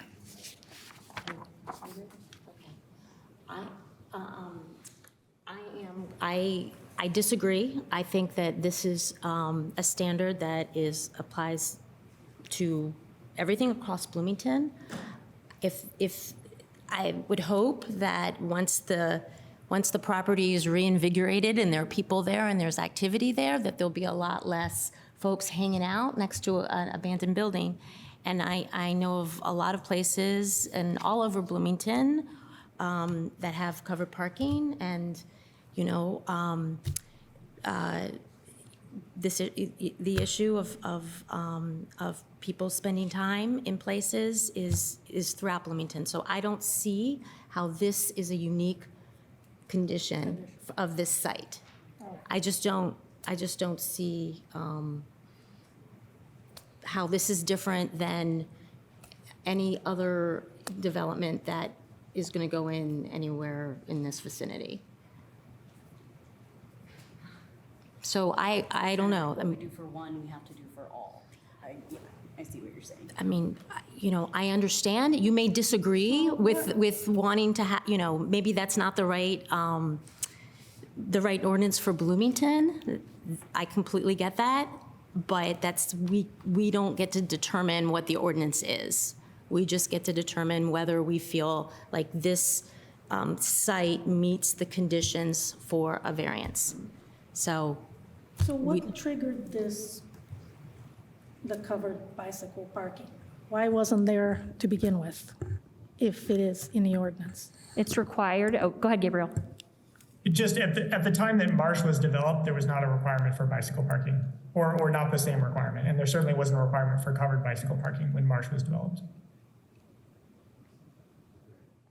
So what has triggered it? Because they are doing some work? The partial site. Yes, because going from a vacant building to a use meets the definition of a change in use. So it triggers limited compliance. And one of the standards in limited compliance is that you have to meet all of the bicycle parking standards. So for bicycle parking in particular, it's limited compliance is the same as full compliance. So the Marsh building was built in 1963. So I mean, there Correct. wasn't even zoning here at this location, I don't think, Yeah. in 1963. So there was nothing required. So we've been requiring bicycle parking for full compliance and limited compliance for some time now. This property just hasn't redeveloped under a modern code. Okay. Thank you. And Mr. Butler, I will ask you to step to the podium if you have a comment about the structure or about the technical nature of the stormwater. Yeah, we believe we know the answer to this, but if the proposed islands are required to have these depressions with the inflow to them, that does not require them to have an under drain. Is that correct? I have no idea. So that is correct. There's nothing in the UDO that will require an under drain. There are circumstances where an under drain is a preferred engineering design for such an island. And so if that's, if that's what's going to work, certainly an under drain would be allowed, but it's not a requirement of the code. It's not a requirement of the UDO, I should specify.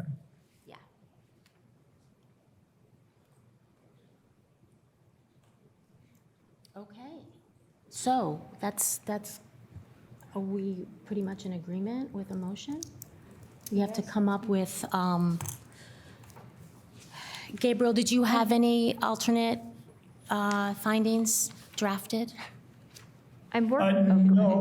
No. We can Do not have any do 'em. alternate findings drafted. I do have a document that I can put up if you guys want to wordsmith things. I believe the petitioner has supplied some alternate findings, which I haven't read. I'd also like to recommend that if you do grant any of the variances, that you have a version of our usual condition that it's approved only for the proposed site features as shown on the submitted site plan, to make sure that any future development would still be subject to whatever standards of the UDO would apply at that time. I am putting together language for a motion to show you, based on what you guys have said. And then if you want to, in this couple minutes, I'm finishing this up, look through Mr. Carmen's findings and see if you, which ones can be modified or, yeah. Let's take a moment. We're going to take a moment to read these, Mr. Carmen? Okay. Okay. We're going to make a motion? Yes. Okay. Okay, let me, hold on, sorry. This may not be helpful to you, but if it is. So this is not exactly what we want. No. Yeah. So this is what we want. Up to here. And then the driveways, the widths. Right. My concern is I want to make sure I think this motion is what you said, but I want to make sure that the findings of fact you're using for each variance are represented. Okay. So we may have to write Okay. those. So if you would like to go ahead and just, let's make a motion for what variances we're going to grant, and then we'll go through them one by one to make sure that, do you want to do it that way, Jackie? Yeah, do you want to look at this language and see if this makes sense? Oh, they're up to you? there, okay.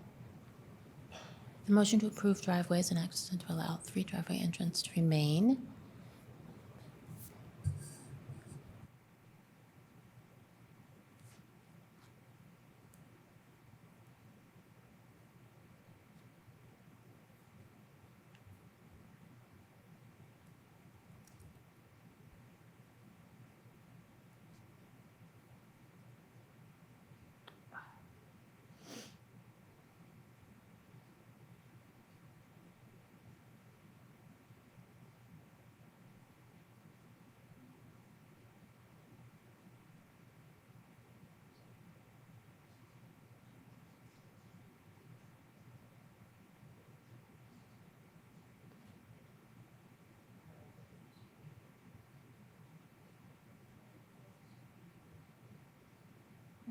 bigger, but I don't know how big.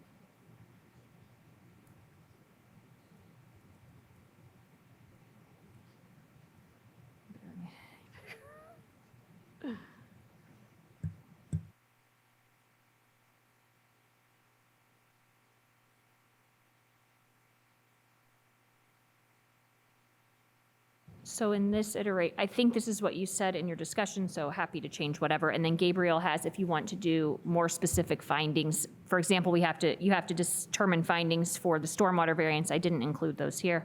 Yeah, we're not touching the existing islands, so number 2 shouldn't be there.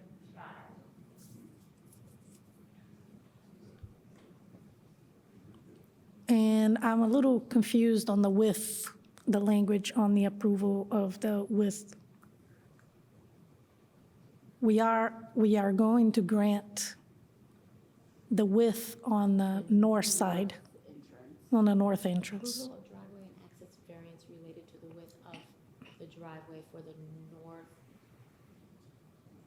So Would it be better if I made that a condition, if I just, approval of the driveway and access variance, not plural, Jackie, just driveways and driveways, related to the width of the driveway for the northern. I'll just take these out. These are like heading, these are UDO sections. Okay, okay. So it's confusing. Right. To the width of driveway, singular for the, well, The driveway for the northern. the width of the northern driveway. Yep.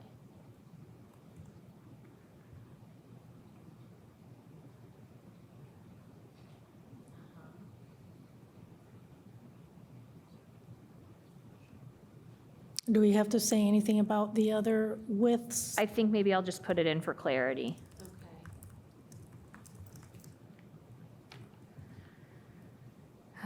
Oh, hold on.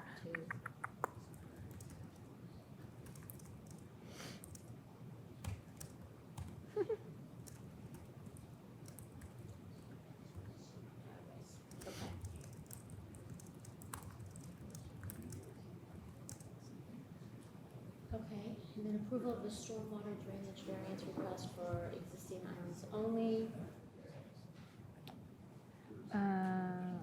Oh, yeah, I guess so. Except for that, I want to be clear that you are requiring that new and modified islands, I would like to have that be in a condition since it's different than what Gabriel proposed, if that's okay. Go outside of chambers, please.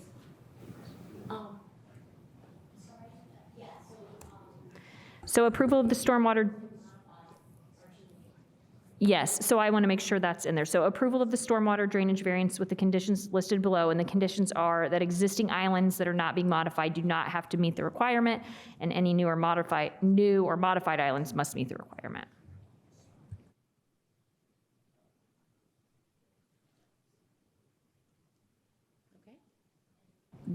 Do you want to list specific findings of fact for that particular variance, or did you find any, like in the staff report? It just, since it's kind of a hybrid one. Let's see, let's go to.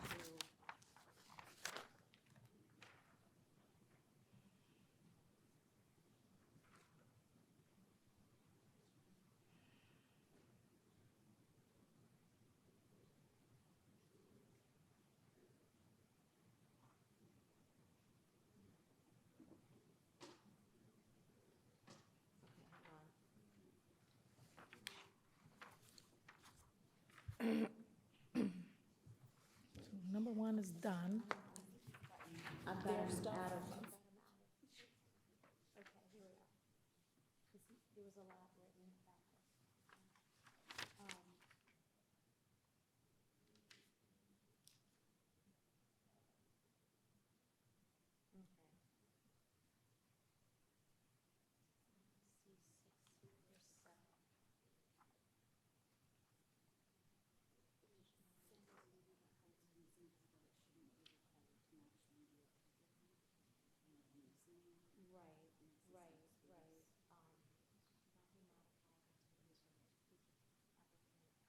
Looking for the findings of fact. So on page 7, Jackie, we're going to is that where we're going? Existing islands? 7, 6, Uh, 7? I don't see that there were findings of fact for that one. Am I missing that? It should be there, for the 3 criteria, each 4 are listed under each criteria.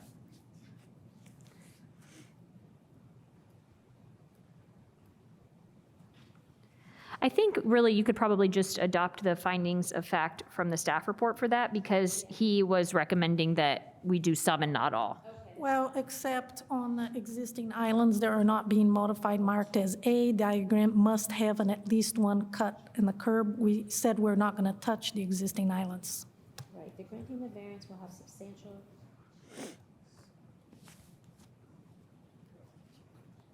See, it says must have at least a cut in the. Right, but that's in the report section on page 7, right? Yes. So we are looking at the proposed findings of fact that start on page 8. So he has just laid out, for example, at the top. I'm sorry. Stormwater filter, the granting the variance will be.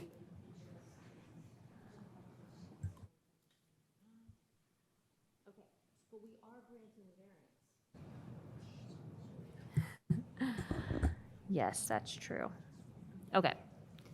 We are granting, so it should, on page 8, number 1, proposed finding, number of drives, you should use the proposed finding from Mr. Carmen. Okay, I think that the rationale for this is that there are existing configuration, the site sheet drains, is designed to sheet drain to the south, altering the existing islands do not form and do not impact the stormwater runoff significantly. That's why we're saying it goes to tonight. Okay.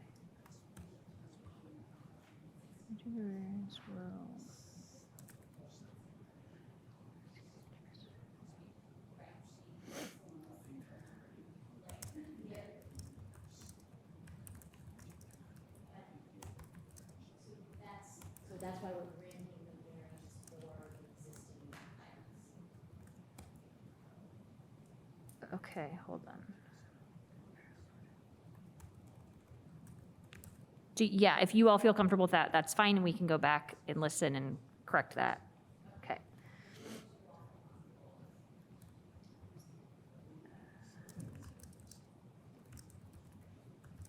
Sorry, I just want to cut in with some information from Zoom. If Ms. Klopper just said something important, I'm not sure if it was caught in the Zoom recording. I didn't hear it. No, so do you want to repeat what you were thinking there? Yes. I think I said that we are granting a variance not to improve or change. Oh, your mic is off, Barry. My mic is off, that's why. We're granting a variance to not change or upgrade the existing islands on the site. And that is because of the way the original site was designed and is graded, that there is very limited benefit in changing those. However, any new work or any changed work will need, modified work will need to meet code.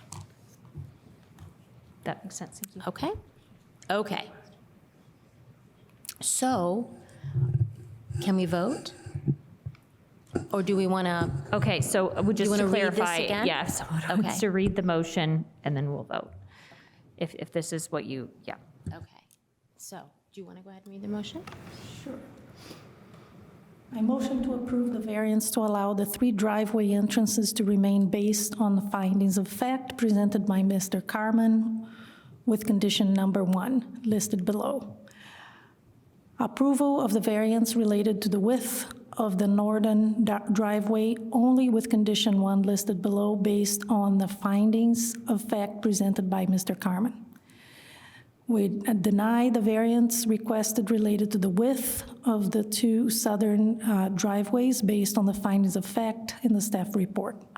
Approval of the stormwater drainage variance with the conditions listed below based on the modified findings of fact. Deny the bicycle parking variance based on the findings of fact in the staff report. Condition 1. The variance is approved for the specific site plan and use as submitted with modifications required by this decision.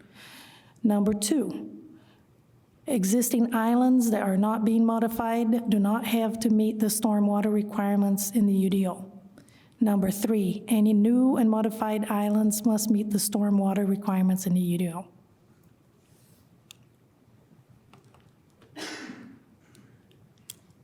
Does it make more sense for number 2 to say any, because existing islands that are not modified do not have to meet the stormwater requirement? Okay. So do we need to say anywhere that any of the new work does? So number 3, any new or modified islands must meet the stormwater requirements. Oh, there we go. Yeah, okay, sorry. Thank you. I think the heat is getting to me. I'm sorry. Okay, so if everybody's comfortable, I think we're ready for a vote. Oh, I have to have a second.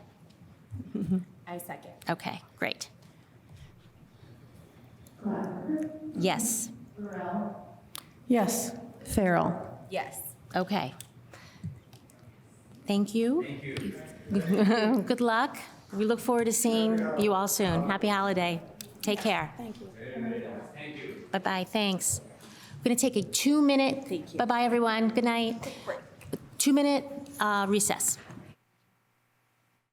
Excuse me, everyone, we're going to start. Thanks, Mr. Carmen, take care. Is V-44-23, Bailey 8 LLC. Staff report, please. Thank you very much. This is a request from the property owner at Bailey 8 LLC for a property at 200 East Kirkwood Avenue. The petitioner is here tonight to request a variance from height standards in order to allow for an addition to an existing building in the mixed-use downtown within our University Village Overlay District. So this is at the southeast corner of East Kirkwood and South Washington Street. The property has been developed with the People's State Bank and is a historic district in and of itself. To the east of this, you have the Graduate Hotel. To the south, you have a church. To the west, you have various commercial buildings along West Kirkwood. And then to the north of this, you have another church as well.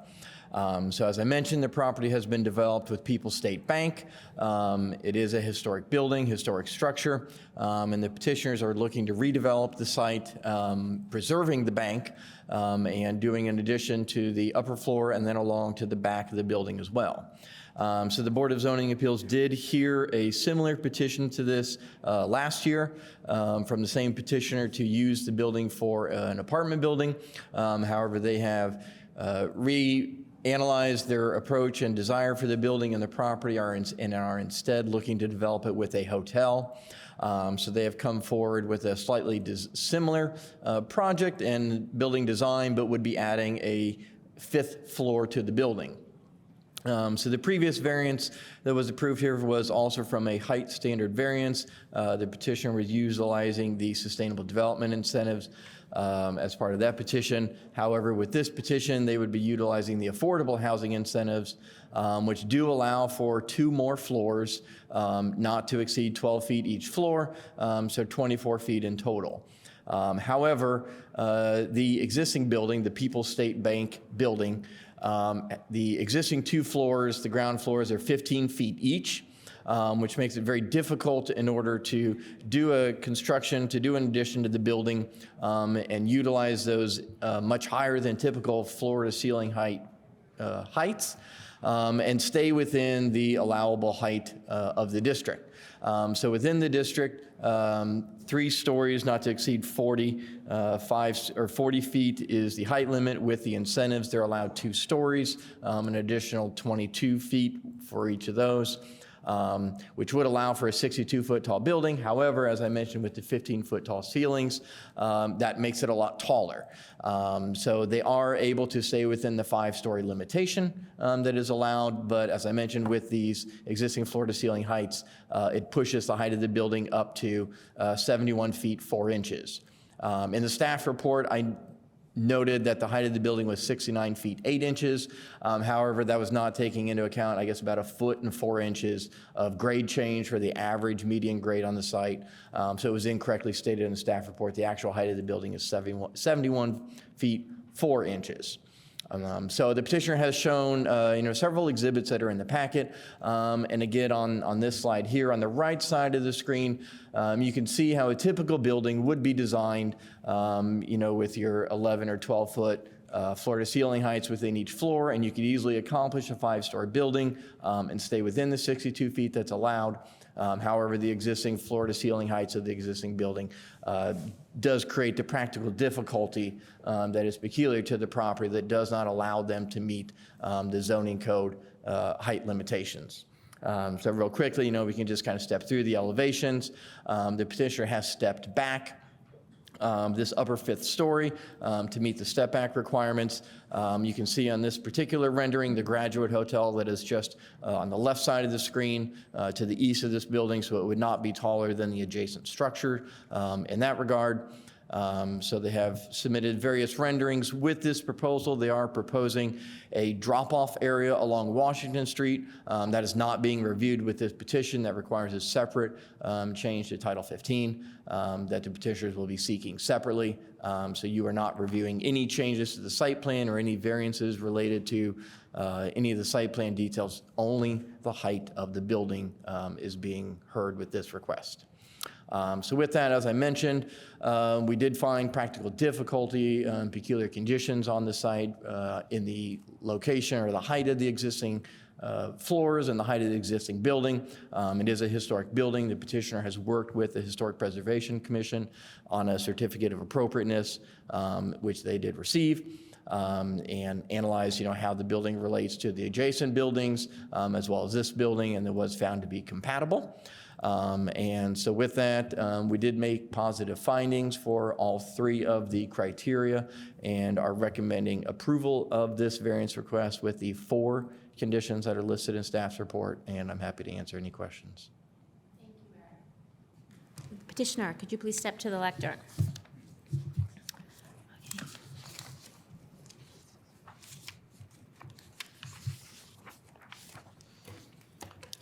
Good evening, Tim Cover with Studio 3 Design. Do you swear or affirm to tell the truth, the whole truth, and nothing but the truth? I do. Okay, you have up to 20 minutes. Thank you. Well, good evening. I'm feeling a little lonely all of a sudden up here. Kind of cleared out. Well, I had a big old packet of things to talk about and long story about our journey through all of this, but it's been kind of a long night, and I think Eric's kind of summarized things pretty well as far as our process. So I'll keep it simple. We're excited to be here and to bring this project to the city of Bloomington. It's been a long journey. We started about 2 years ago on it. It started out as an apartment project. We were in the beginning of it, the People's Bank was designated as a historic structure. That kind of changed our approach to things. It was an apartment building still up until about the middle of this past year. And just honestly looking at economics as well as kind of what we wanted to do on Kirkwood, the owner decided to switch gears and look at making a boutique hotel. And as part of that process, we engaged as well a national firm, Getty's out of Chicago, that is a boutique hotel specialist on branding as well as kind of interior design and looking at the rooms. And in doing so, we pretty well came to the conclusion we needed to clear out hotel rooms for the most part out of the first level and really use all of that as amenity space. We wanted to create a nice restaurant, hotel, bar maybe on the first level, as well as kind of a nice entrance feel, lobby space, reception, all of the above with the hotel. That aided in driving us to the economics of pushing for the 5th floor in order to make up rooms that we were taking away. We're at 47 rooms, which is kind of in the sweet spot for boutique hotels, apparently. I honestly am not an expert on that front, but the project as it has developed, again, is going to be one that I think will be a great addition to the Kirkwood Avenue, which is, by far, I feel like Bloomington's visitor street that people like to come and stay on. We are coming here tonight with unanimous support from the Historic Preservation Commission. We've spent most of the last 2 years working on this project with them, working with various members to really put the building, put it together so that the historic building definitely remained kind of in the forefront. When you're down at street level, this angle, you're definitely seeing from the bird's eye, all of the building, but through that process, it was actually a great process. We made lots of changes to the building itself, and HPC couldn't be here tonight, but Sam DeSoler, the vice chair, did send a letter. I'm not sure if that made it to you guys or not. It just came out this morning. Happy to share it with you. I'll just give you kind of the last bit of it here. The architect and his team worked tirelessly with a handful of members of HPC to develop a design that allowed the original historic building to shine through. Economics dictated the addition of a story, that being our 5th level, and the architect integrated this into the new scheme without sacrificing the integrity of the initial design. In short, I asked the members of the BZA to support the petition and grant the variance. It will provide the historic bank building with a second life and do it in such a way that will positively impact the property, neighborhood, and city. Signed, Sam DeSoler. Basically, we're here tonight with the one variance. That's asking for an additional, rounded up to 8 feet. That distance, Eric, if you can throw the height model right there, really comes down, looking at it simplistically, the bank is a tall 2-story building, 30 foot, compared to 24 if you were building from the ground up, call it a 12-foot floor to floor. On top of that, the bank walls don't support building on it, so we have to basically put a skeleton structure through the building and then build a platform above the roof. That loses another 3 feet. So, day one, we're 13-ish feet just lost right off the top. So when you add that going up, you can see running 12-foot floor to floors and call the top floor 14, which would give you a 9-foot ceiling and 5 foot for structure and a parapet. You could build a new building on site at 5 levels and meet the UDO using incentives.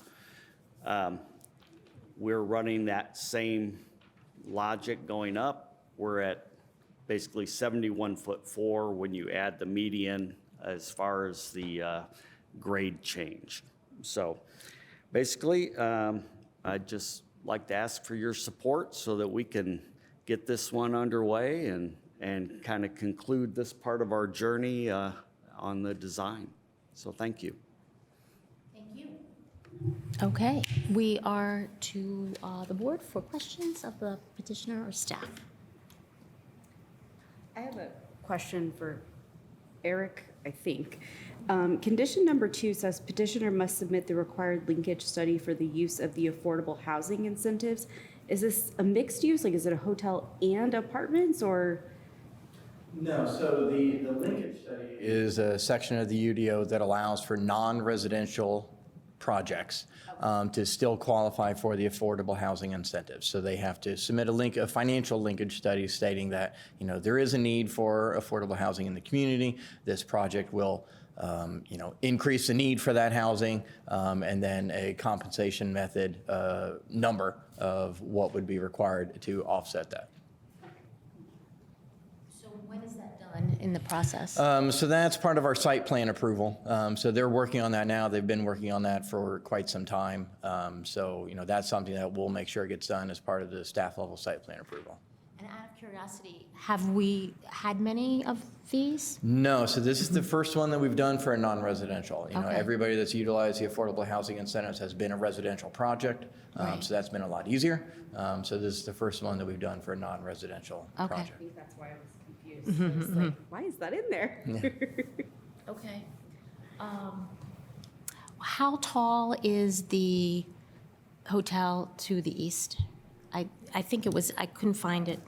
I Do you think know? it's about 74 feet. So we're close. There are 71.4, and their first roof line is basically 72-ish feet. Their second roof line, which is their step back, is about 80 feet. Okay, okay. So essentially, you're still one floor We're close to the less main than- body of the building. Okay, Yep. okay. I just couldn't tell from the renderings and with the modeling, it looks, that suggests something different. So they have 3 steps in their building in the model. There's kind of the street front, which is a tall 3-story, going up to around 40 feet. And then it steps back to the 72-ish feet, and then it steps back to the 80 feet.